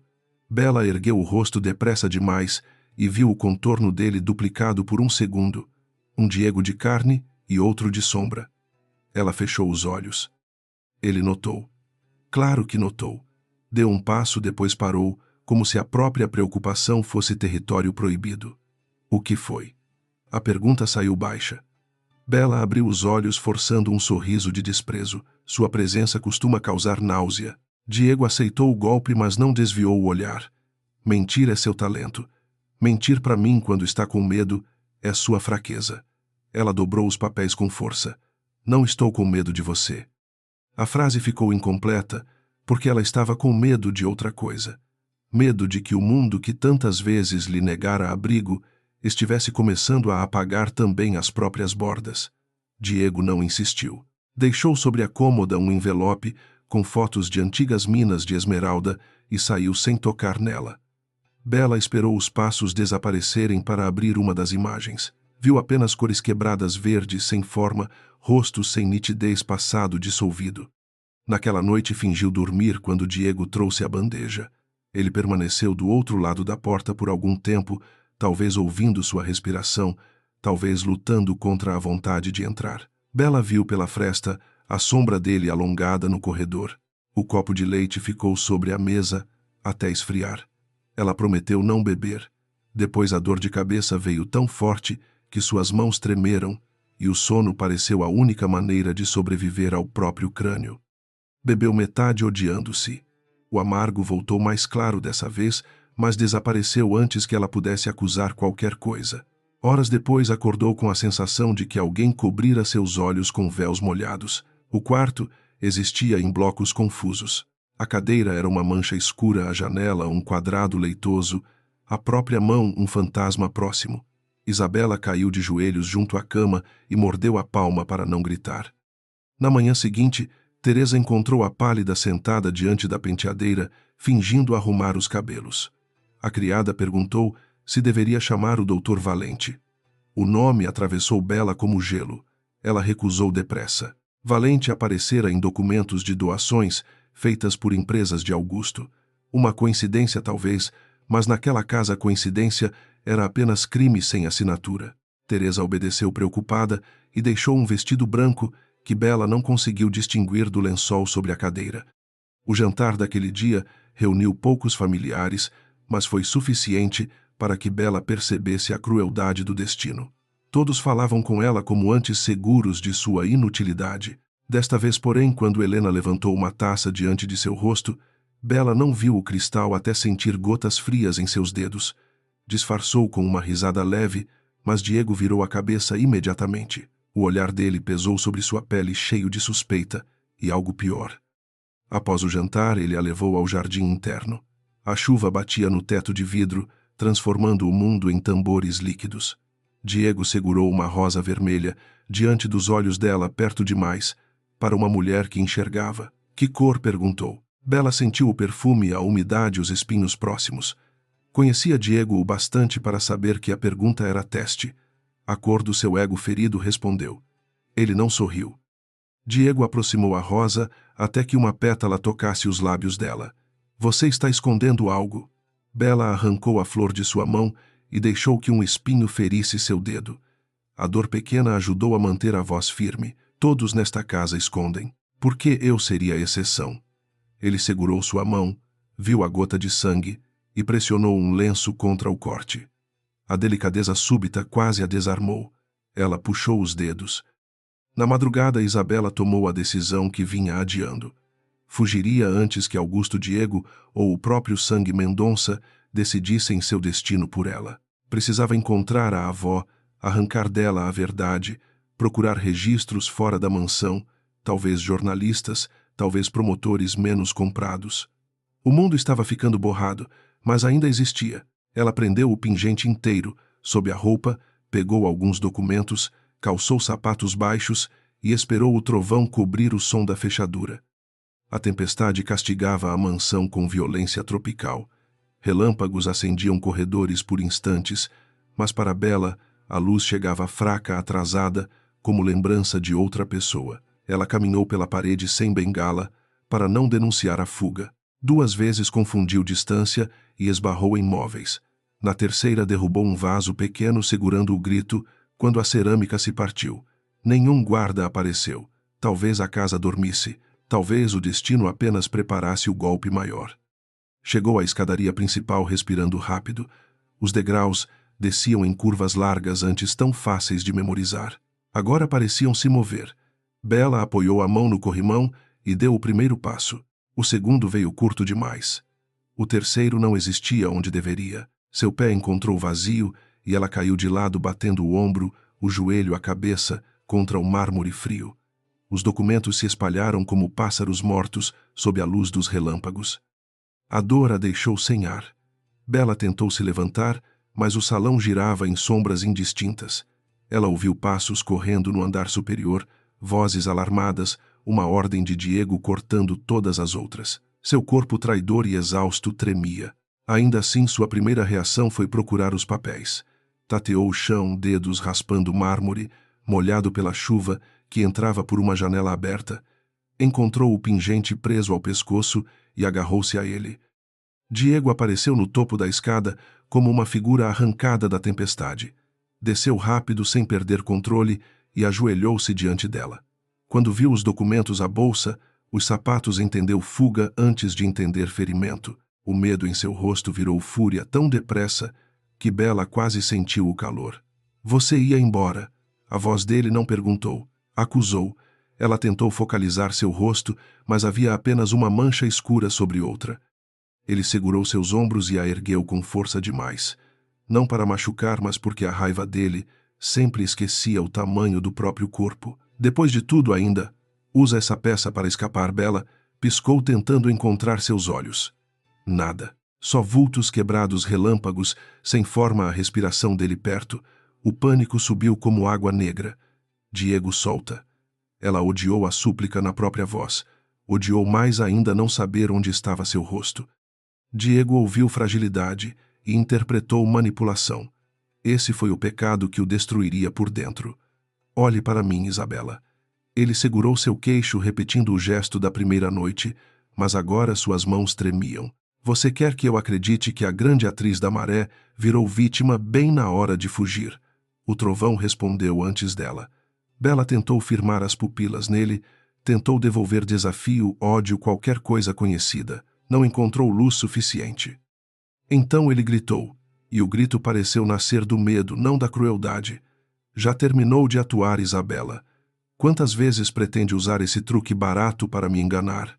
A frase rasgou o pouco que ainda a sustentava. Bella ficou imóvel. Não havia máscara, não havia cálculo, não havia plateia.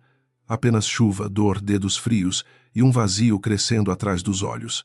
Uma lágrima escorreu por seu rosto sem pedir permissão. Ela levantou a mão devagar, buscando o rosto dele no ar. Seus dedos tocaram primeiro o vazio, depois a mandíbula rígida de Diego. O contato o silenciou. Bella respirou em soluços pequenos, humilhada pela verdade que saía nua demais. Diego, eu não estou atuando. A voz dela quase se perdeu sob a tempestade. Desta vez eu realmente não consigo ver você. O mundo parou. Até a chuva pareceu cair mais longe. Diego não se moveu. O rosto dele perdeu toda a violência, toda a cor, toda a arrogância. A mão que prendia o queixo dela se abriu como se tivesse tocado fogo. Pela primeira vez, Isabela ouviu o coração dele falhar no ritmo. Ele olhou para os olhos dela, e o que encontrou não foi desafio, nem esperteza, nem aquela chama que o irritava e fascinava. Encontrou vazio. Um vazio real, profundo, cruelmente calmo. Bella percebeu a mudança pelo silêncio. Onde você está? Perguntou, e a pergunta quebrou algo maior que a escadaria maior, que o contrato maior que a vingança. Diego assegurou, antes que ela caísse de novo, agora com cuidado quase reverente. Estou aqui. A voz dele veio rouca, arruinada.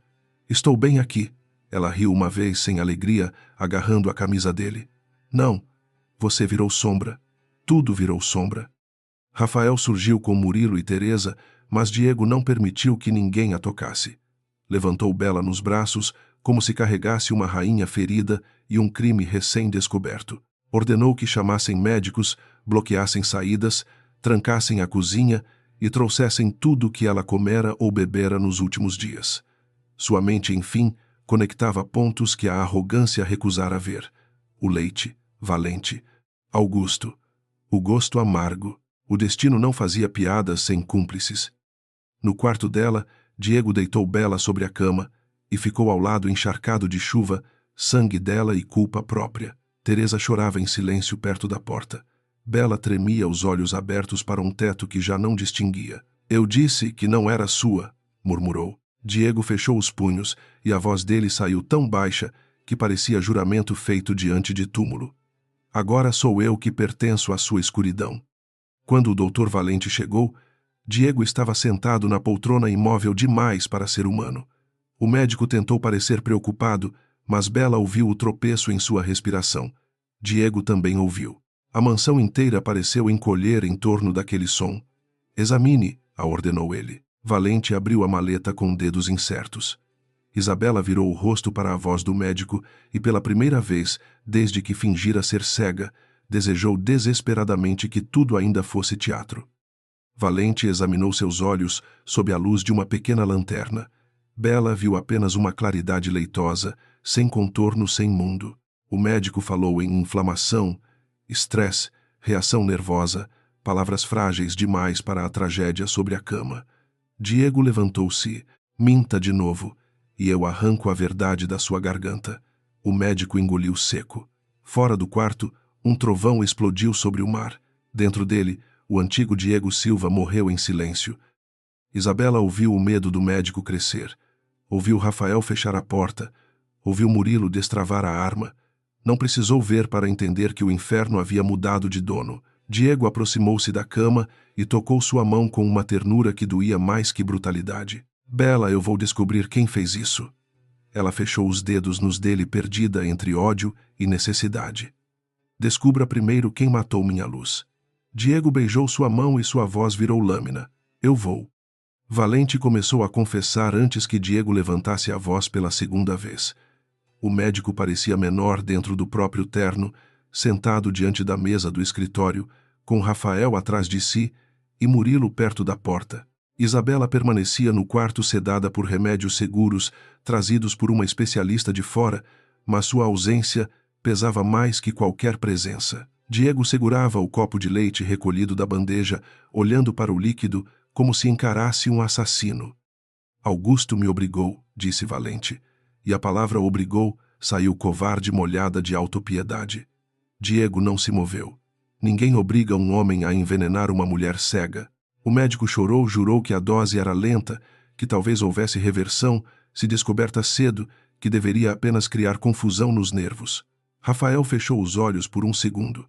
Murilo rosnou um insulto. Diego continuou imóvel. E essa imobilidade era pior que qualquer fúria. O nome do veneno veio depois acompanhado de explicações técnicas que Diego ouviu sem piscar.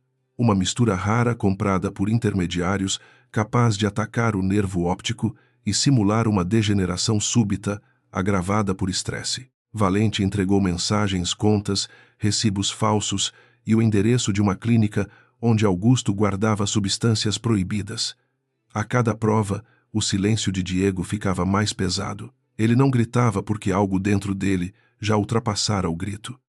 Quando Rafael perguntou por que Augusto escolhera a visão, Valente baixou a cabeça. Ele achou irônico. A frase caiu como vidro no chão. Diego fechou a mão em torno do copo até o cristal trincar. Sangue escorreu entre seus dedos, mas ele não pareceu sentir. Irônico repetiu. A voz dele era calma demais. Isabela fingiu ser cega para sobreviver, e meu próprio sangue decidiu transformar a mentira dela em sentença. Murilo deu um passo adiante, pronto para arrancar confissões com métodos antigos. Diego ergueu a mão ferida e impediu. Não. Ele vai falar vivo diante dela quando eu permitir. Valente soluçou de alívio e terror ao mesmo tempo. Diego virou-se para Rafael. Tranque esse homem no porão médico.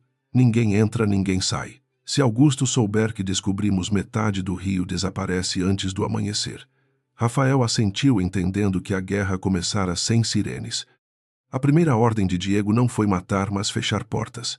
Contas foram congeladas, telefones recolhidos, seguranças trocados, cozinhas lacradas e motoristas interrogados separadamente. A mansão Silva, acostumada a intimidar o mundo externo, voltou seus dentes contra si mesma. Empregados choravam nos corredores, parentes exigiam explicações. Helena gritava que aquilo era paranoia. Diego não respondeu a ninguém. Caminhava pelos salões com camisa manchada de sangue seco e rosto de rei traído pelo próprio castelo. Ao amanhecer, Bela acordou em uma escuridão sem textura. Antes mesmo, quando fingia, havia luz por trás da máscara, contornos, sombras, promessas de retorno. Agora havia apenas uma noite sem bordas. Ela tentou erguer a mão diante do rosto e nada mudou. O pânico veio como onda, mas junto dele veio a voz de Diego baixa perto da cama. Estou aqui. Ela virou o rosto na direção dele, odiando a rapidez com que aquela frase assegurou. Valente confessou, perguntou ela. Diego demorou um segundo, talvez tentando escolher uma mentira menos cruel. Sim. Bela fechou os dedos no lençol. Augusto. Não era pergunta. Diego aproximou-se e ela ouviu a respiração dele falhar. Augusto mandou envenenar você. Também há provas de que ele escondeu documentos sobre os Mendonça. Bela riu sem som. A escuridão parecia sorrir com ela. Então o tio Gentil decidiu terminar a chacina com leite morno. Diego ajoelhou-se ao lado da cama, mas não tocou nela sem permissão. Esse cuidado novo quase a feriu. Há mais. Isabela sentiu o ar mudar. Diga. Ele contou que Rafael encontrara transferências antigas, feitas por empresas de fachada ligadas a Augusto, para policiais capangas e juízes envolvidos no caso Mendonça. Contou que Henrique Silva, o pai dele, talvez tivesse sido usado como rosto do crime. Contou sem defender os mortos porque Bela não suportaria desculpas. Ela ouviu tudo em silêncio, mas dentro dela algo gritava. Durante anos odiara um vazio sem nome. Depois odiara Henrique Silva. Agora o verdadeiro monstro ganhava rosto, voz macia, perfume de lavanda. E você? Perguntou com a garganta seca. Diego entendeu a acusação escondida. Eu herdei Minas, medo e mentiras. Não herdei inocência. Bela virou o rosto para longe. Pelo menos sabe disso. Ele aceitou a sentença como quem se ajoelha diante de lâmina. Bela pediu para falar com Rafael. Diego hesitou, mas chamou o homem. Quando ele entrou, ela não precisou ver para reconhecer a postura respeitosa. Na recepção do Clube Atlântico, um homem ferido disse: Porto Velho, lua nova e conselho dividido. Na biblioteca, Augusto usou as mesmas palavras com outra entonação. Procurem armazéns registrados por empresas de mineração abandonadas. Ele gosta de esconder armas dentro de vocabulário financeiro. Rafael olhou para Diego impressionado. Diego apenas disse para obedecer. Durante as horas seguintes, a mulher que perdera a visão tornou-se o centro da investigação. Bela repetiu cada voz, cada pausa, cada frase ouvida desde sua chegada à mansão. Descreveu o perfume do mensageiro que falara com Helena, o som de uma chave pesada no corredor oeste, a respiração ansiosa de um diretor quando Augusto mencionou a lua nova. Rafael anotava tudo. Diego escutava em pé silencioso, percebendo que ela enxergara mais cega que todos eles armados. A pista levou ao porto antes do pôr do sol. Galpões antigos registrados em nome de uma fundação beneficente ligada a Augusto guardavam caixas de documentos, armas e diamantes desviados das Minas Silva. Diego não foi com uma multidão. Levou Rafael Murilo e homens escolhidos por lealdade provada, não por sobrenome. A chuva fina deixava o cais escorregadio e o mar batia contra as docas como se também exigisse explicações daquela família. Os guardas de Augusto reagiram primeiro, mas Diego conhecia cada linguagem da violência que seu império havia criado. Movia-se entre contêineres, com precisão fria, desarmando homens, quebrando alianças, arrancando nomes. Não havia prazer nele, apenas propósito. Isso assustou até Murilo. O antigo Diego punia para lembrar ao mundo quem mandava. Aquele Diego destruía para chegar a uma mulher no escuro e dizer que a verdade, por mais tarde que viesse, não se ajoelhara. No escritório escondido do galpão, Rafael encontrou fitas antigas, fotografias, livros de caixa e um diário de Henrique Silva. Diego abriu o caderno com mãos sujas de chuva. Leu linhas escritas pelo pai 20 anos antes, falando de uma negociação com os Mendonça, de uma traição interna de Augusto, pressionando por guerra. A última página terminava com medo pela criança desaparecida, a filha caçula, que alguém conseguira retirar da fazenda antes do incêndio. Diego sentiu o mundo inclinar. Seu pai, homem duro e cheio de pecados, não fora santo, mas talvez não fosse o carrasco daquela noite. Augusto havia usado a reputação violenta de Henrique para esconder a própria ambição, roubando minas de esmeralda, manipulando heranças e alimentando Diego com uma culpa falsa. Rafael leu por cima do ombro e ficou pálido. Murilo murmurou que Augusto sempre chegava primeiro aos lutos da família, sempre com solução pronta. Enquanto Diego reunia provas, Augusto reunia fuga. Na mansão, Helena tentou sair com 2 malas e documentos escondidos no forro do casaco. Bela, sentada no quarto, ouviu o salto dela errar o ritmo no corredor. Chamou Teresa e pediu que avisasse Rafael. Quando Helena percebeu a armadilha, entrou furiosa no quarto. Sua mendiga cega arruinou tudo, sibilou. Bela ergueu o rosto para a voz. Não. Vocês se arruinaram quando confundiram silêncio com fraqueza. Helena avançou, mas Teresa gritou, e 2 seguranças entraram antes que a mão dela tocasse Bela. A prima ainda tentou insultar, jurando que Diego se cansaria de uma mulher quebrada. Isabela sorriu com tristeza. Talvez. Mas você passou a vida inteira perfeita, e ainda assim, ninguém a escolheu pelo coração. Helena chorou de raiva, e Bela ouviu nesse som o desmoronamento de uma cúmplice menor vaidosa demais para perceber que fora usada como peça descartável. Diego voltou à mansão pouco antes da meia-noite, trazendo caixas de provas e tempestade nos olhos. Foi direto ao quarto de Bela. Ela estava acordada, sentada na poltrona, o pingente inteiro entre os dedos. Henrique tentou salvar você, disse ele sem preparação. Bela respirou fundo, como se a notícia tivesse peso físico. Seu pai Diego confirmou. Ele era culpado de muitas coisas, mas não da chacina Mendonça. Augusto planejou, executou e culpou os mortos. A revelação não trouxe alívio, apenas reorganizou a dor. Bela pensou na avó, talvez cúmplice, de um silêncio protetor, talvez sobrevivente apavorada. Pensou nos pais desconhecidos em Henrique, carregando fama de monstro em Diego, crescendo sob uma mentira que o treinara para ser pior. Isso não devolve meus olhos, disse. Diego abaixou a cabeça. Não, a honestidade era brutal. Mas devolve um alvo correto à sua justiça. Ela fechou a mão sobre a lua. Então não erre. Augusto foi encontrado na antiga refinaria de diamantes, ao norte da cidade, cercado por homens, comprados malas de dinheiro e passaportes novos. Diego fez questão de levar Bela até lá, não para expô-la ao perigo, mas porque ela exigiu ouvir a queda do homem que roubara sua luz. Rafael protestou, Murilo também. Bela apenas disse que sobrevivera a becos, veneno e mentiras. Não passaria a vida sendo protegida da própria vingança. A refinaria estava abandonada por fora, mas viva por dentro. Máquinas antigas, cofres portáteis, lâmpadas penduradas e cheiro de óleo formavam um cenário de ruína industrial. Bela permaneceu em uma sala protegida com Rafael ao lado e um comunicador aberto. Diego entrou pelo setor principal sem negociar. Augusto recebeu o sobrinho com aplausos lentos, como se ainda comandasse um teatro. Finalmente o menino decidiu visitar o homem que construiu seu trono, disse. Você construiu um túmulo e me mandou chamá-lo de herança, respondeu Diego. A voz dele chegou ao comunicador limpa, gelada. Augusto riu. Confessou, parte negou, outra distorceu tudo. Disse que Henrique era fraco, que os Mendonça recusaram submissão, que a menina sobrevivente era risco político.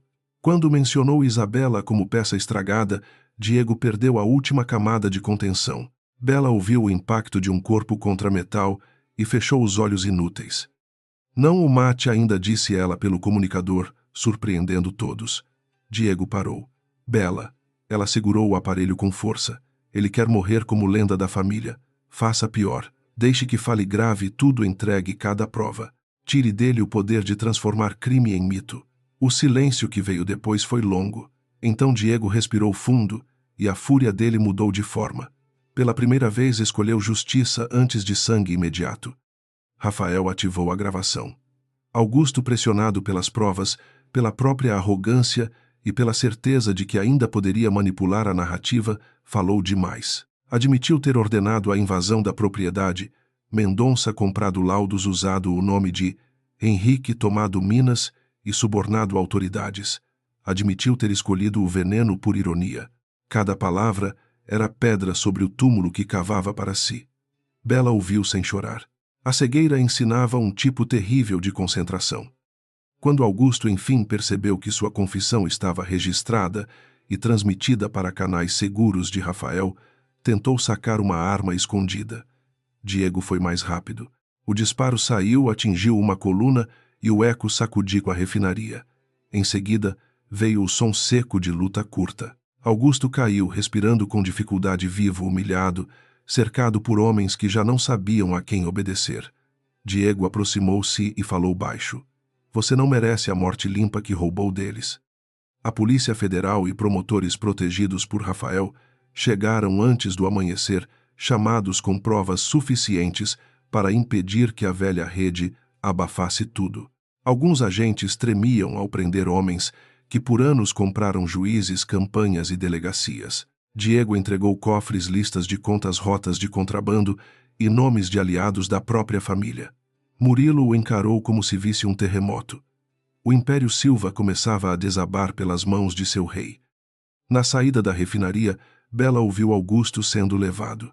Ele tentou chamá-la de menina Mendonça, talvez buscando uma última ferida.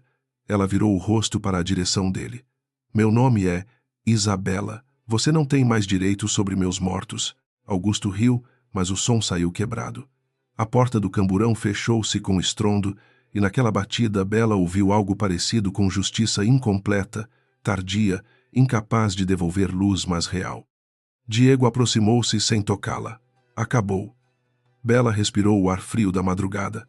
Não. Só terminou a mentira. Ele entendeu.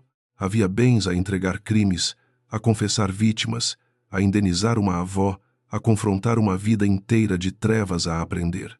O homem que antes mediria vitória pelo número de inimigos ajoelhados, agora parecia perdido diante da pergunta mais simples: como se repara uma alma que se ajudou a quebrar? Bela estendeu a mão não por perdão, mas para localizar o mundo. Diego colocou os dedos sob os dela com cuidado de devoto. Ela sentiu curativos em sua pele, calos tremor. Você me deve mais do que vingança, disse. A voz dele falhou. Eu o sei. Ela apertou a mão dele, e o gesto foi acusação e âncora. Então não fuja, quando a justiça vier buscar também o que você construiu. Diego olhou para o céu clareando. Não vou fugir. O amanhecer depois da queda de Augusto não trouxe paz. Trouxe sirenes, advogados, jornalistas, rondando portões e parentes Silva, descobrindo que sobrenome não servia de escudo quando o próprio rei entregava as chaves do castelo. Diego permaneceu no escritório principal, com Rafael assinando autorizações para abrir cofres, transferir documentos e entregar mapas de minas, contas secretas, rotas de contrabando e nomes comprados. Cada assinatura arrancava uma coluna do império que ele passara a vida defendendo com sangue. Isabela ouviu tudo do quarto, sentada junto à janela aberta, onde a brisa do mar tocava seu rosto sem lhe devolver o horizonte. Teresa lia em voz baixa os títulos das notícias que explodiam pela cidade. A família Silva investigada, rede criminosa desmantelada, herdeira Mendonça encontrada. Bela não se reconhecia nessas palavras enormes. Ela ainda era a menina que sabia correr pela favela, a atriz que fingira cegueira, a mulher que agora precisava aprender a existir sem teatro. Quando Diego entrou, ela reconheceu seus passos antes do perfume. Ele parou longe como fazia desde a noite da verdade, respeitando uma distância que nenhum contrato lhe ensinara. Augusto será levado para Brasília sob custódia especial, disse. Valente aceitou depor. Helena entregou nomes menores para reduzir pena. Bela passou o polegar sobre o pingente de lua inteira. E você?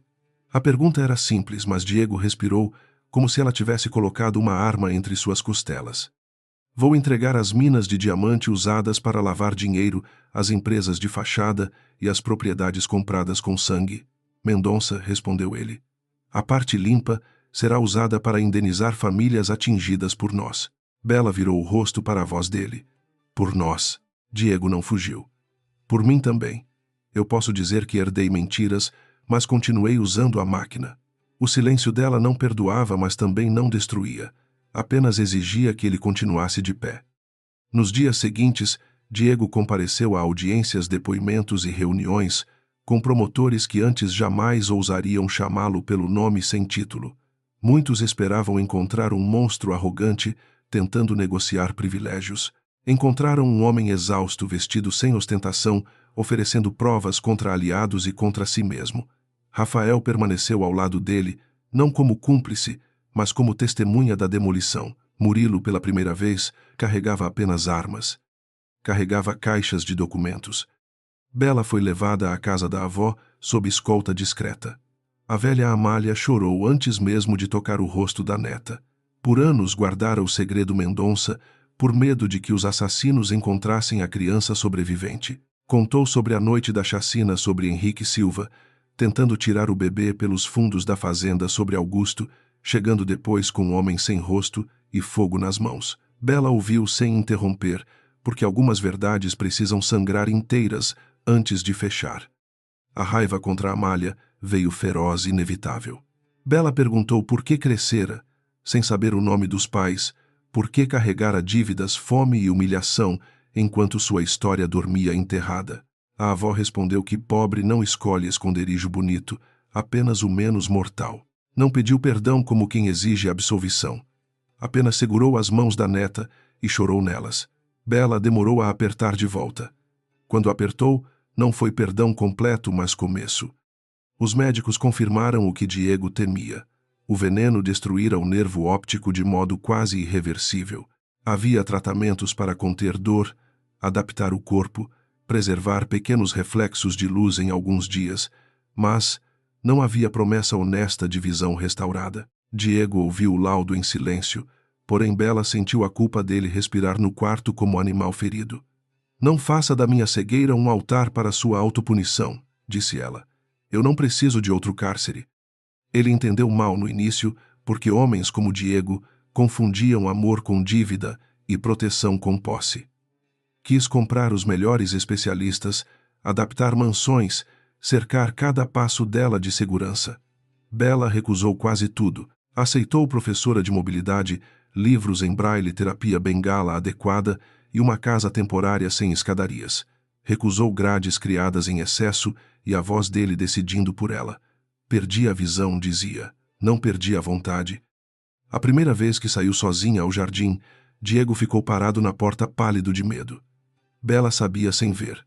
Sentia o corpo dele pronto para correr a cada tropeço, a cada pausa. Ela caminhou devagar, contando passos, ouvindo folhas, percebendo o sol no rosto. Quando a bengala encontrou a borda de pedra, ela corrigiu o rumo antes que ele falasse. Não me salve de cada queda, disse. Aprenda a me esperar levantar. Essa frase feriu Diego mais que qualquer punição oficial. Ele percebeu que amar Isabela exigiria algo mais difícil que enfrentar inimigos armados. Exigiria não controlar, não invadir, não transformar culpa em algema dourada. Então começou o aprendizado mais humilhante de sua vida. Aprendeu a perguntar antes de tocar, a descrever um cômodo sem decidir o caminho, a ficar calado quando ela errava, a não confundir silêncio com fragilidade. O julgamento de Augusto durou meses. A cidade acompanhou cada revelação, como quem descobre que o brilho das joias escondia carvão humano. Sobreviventes de operações antigas depuseram, famílias de trabalhadores mortos por rotas ilegais receberam indenizações. Políticos caíram, delegados perderam cargos, banqueiros descobriram que cofres também têm memória. Augusto tentou sorrir diante das câmeras, mas a gravação da refinaria destruiu sua última máscara. A condenação veio pesada pública. Impossível de transformar em lenda familiar. No dia da sentença, Bela estava no tribunal. Usava vestido simples e o pingente de lua inteira sobre o peito. Quando o juiz pronunciou os anos de prisão, ela não sorriu. Justiça não era festa. Era uma porta aberta para um quarto ainda cheio de fantasmas. Diego, sentado atrás dela, não tocou sua mão. Esperou. Depois, quando ela estendeu os dedos, ele o segurou com a delicadeza de quem recebe permissão para respirar. Após o julgamento, Diego assinou a renúncia formal ao comando da Corporação Silva. A parte lícita da empresa passou por intervenção, fundos foram destinados a reparações e projetos sociais nas favelas atingidas pelas redes que ele um dia tolerara. Muitos o chamaram de traidor. Outros disseram que buscava limpar o nome. Diego não respondeu. Pela primeira vez a opinião do submundo importava menos que a voz de Bela, perguntando todas as noites se ele havia dito a verdade. Rafael assumiu a reconstrução legal do que restava, com transparência vigiada por quem antes temia entrar nos prédios Silva. Murilo deixou as armas e passou a coordenar proteção de testemunhas mal-humorado, mas estranhamente aliviado. Teresa pediu demissão da mansão e abriu uma pequena confeitaria com dinheiro recebido de salários atrasados e indenizações. A Casa Branca sobre o morro foi esvaziada depois doada para virar centro de reabilitação visual e abrigo jurídico para mulheres ameaçadas. Bela entrou na mansão uma última vez antes da entrega oficial. Pediu para caminhar pelo salão onde caíra na tempestade. Diego a guiou apenas com palavras. Ela tocou o corrimão, o mármore frio à porta da ala oeste, agora aberta para investigadores e memória. Não chorou. Foi aqui que a mentira acabou, disse. Diego respondeu baixo. Foi aqui que comecei a perder tudo. Bela virou para sua voz. Não. Foi aqui que você começou a devolver. 2 anos passaram com lentidão dolorosa. Bela aprendeu braille com impaciência, queimou pratos tentando cozinhar sozinha, tropeçou em tapetes que depois mandou retirar, discutiu com Diego sempre que ele respirava, preocupação demais. Também voltou a sorrir. Criou uma fundação em nome dos Mendonça para financiar educação artística nas favelas e apoio a vítimas de violência. Dizia às meninas que talento não era luxo de rico, era arma de sobrevivência, mas precisava ser delas, não de exploradores. Entre ela e Diego, o amor cresceu como planta teimosa em terra queimada. Não apagou o passado nem fingiu pureza. Havia noites em que Bela acordava sufocada pela lembrança do leite amargo e empurrava Diego para longe. Havia manhãs em que aceitava seu abraço sem palavras. Ele nunca pedia pressa. Ela nunca prometia esquecimento. Os dois construíam uma linguagem feita de limites respeitados, verdades duras e pequenas ternuras que antes nenhum deles saberia nomear. No 3º ano, escolheram uma propriedade simples perto de uma praia tranquila, longe dos cassinos dos portos e das manchetes. A terra tinha roseiras antigas, galinhas teimosas e uma varanda voltada para o mar. Diego, que comandara homens armados e carregamentos milionários, aprendeu a podar galhos, consertar cercas e queimar arroz. Bela ria dele com crueldade afetuosa. O grande senhor dos diamantes derrotado por uma panela. Ele respondia que panelas não aceitavam suborno. As manhãs começaram a ter outro ritmo. Bela acordava com o som das ondas, identificava cada roseira pelo perfume e caminhava pela varanda contando tábuas sob os pés. Diego lia jornais em voz alta, pulando notícias violentas apenas quando ela permitia, quase nunca. Depois descrevia o céu, o movimento das nuvens, a cor das flores. No início, exagerava em metáforas tentando compensar a perda dela. Bela reclamava. Descreva, não peça perdão em forma de paisagem. Ele aprendeu. Dizia que o mar estava cinza com prata, que uma gaivota roubara pão, que Teresa mandara doces pelo correio, que Rafael escrevera sobre uma nova escola inaugurada na Maré. Em alguns dias Bela tocava seu rosto enquanto ele falava, como se confirmasse pelo tato a existência daquele homem reconstruído. Diego ainda carregava sombras, mas já não as oferecia como desculpa. Carregava como quem leva cicatrizes para lembrar onde não deve voltar. Numa tarde clara, Bela sentou-se na cadeira de vime da varanda, os cabelos soltos recebendo vento salgado. Vestia branco, mas não parecia frágil. Parecia senhora de um reino sem muros. Diego apareceu atrás dela com uma escova de madeira e começou a pentear seus cabelos devagar, separando os fios como se cuidasse de algo sagrado. As mãos que antes seguravam armas agora aprendiam paciência em cada gesto. Ela sorriu antes de falar. Hoje o mar está de que cor? A pergunta saiu doce, sem tristeza. Diego olhou para a linha onde água e céu se encontravam. Durante muito tempo, ele teria respondido com posse, promessa ou culpa. Agora apenas beijou o alto da cabeça dela e deixou que a paz tão difícil entrasse em sua voz, da cor da tranquilidade, minha rainha. Bela riu baixo. Rainha sem trono. Ele apoiou a testa em seus cabelos. Com o único trono que importa. Ela ergueu a mão e encontrou a dele sobre seu ombro. E qual seria Diego? Fechou os olhos permitindo que a pergunta o atravessasse. O direito de escolher a própria vida. Bela ficou em silêncio, ouvindo ondas, pássaros, folhas, e o coração dele batendo perto, depois apertou seus dedos. Então hoje o mar é bonito. Diego sorriu, e pela primeira vez seu sorriso não ameaçou ninguém. Era apenas luz oferecida a uma mulher que não precisava vê-la para saber. À noite caminharam até a praia. Bela seguia com a bengala em uma mão e a outra apoiada no braço dele, não por dependência, mas por desejo. A areia fria cedia sob seus pés. O mundo continuava escuro, mas já não era vazio. Havia som, pele, memória, justiça imperfeita e futuro. Diego descreveu as estrelas como pontos brancos espalhados sobre veludo escuro. Bela respondeu que podia ouvi-las melhor quando ele parava de tentar impressioná-la. Eles riram juntos e o riso pareceu estranho, de tão simples. No alto da casa, as roseiras balançavam sob a brisa, guardando a nova vida de dois sobreviventes que jamais seriam inocentes, mas podiam ser inteiros. Isabela não perdoara tudo porque algumas feridas não devem ser apagadas para que a paz pareça limpa. Diego não se absolvera porque amar também era lembrar a dívida sem transformá-la em prisão. Ainda assim ficaram. Quando a lua subiu, Bela tocou o pingente inteiro no peito e pensou nos pais que nunca conhecera, na avó, que ainda rezava por ela, nas meninas da maré, na atriz que enganara um cassino e na mulher que sobrevivera à própria escuridão. Diego ao lado não prometeu protegê-la do mundo. Prometeu caminhar quando ela chamasse, parar quando ela pedisse e descrever o horizonte sem roubá-lo.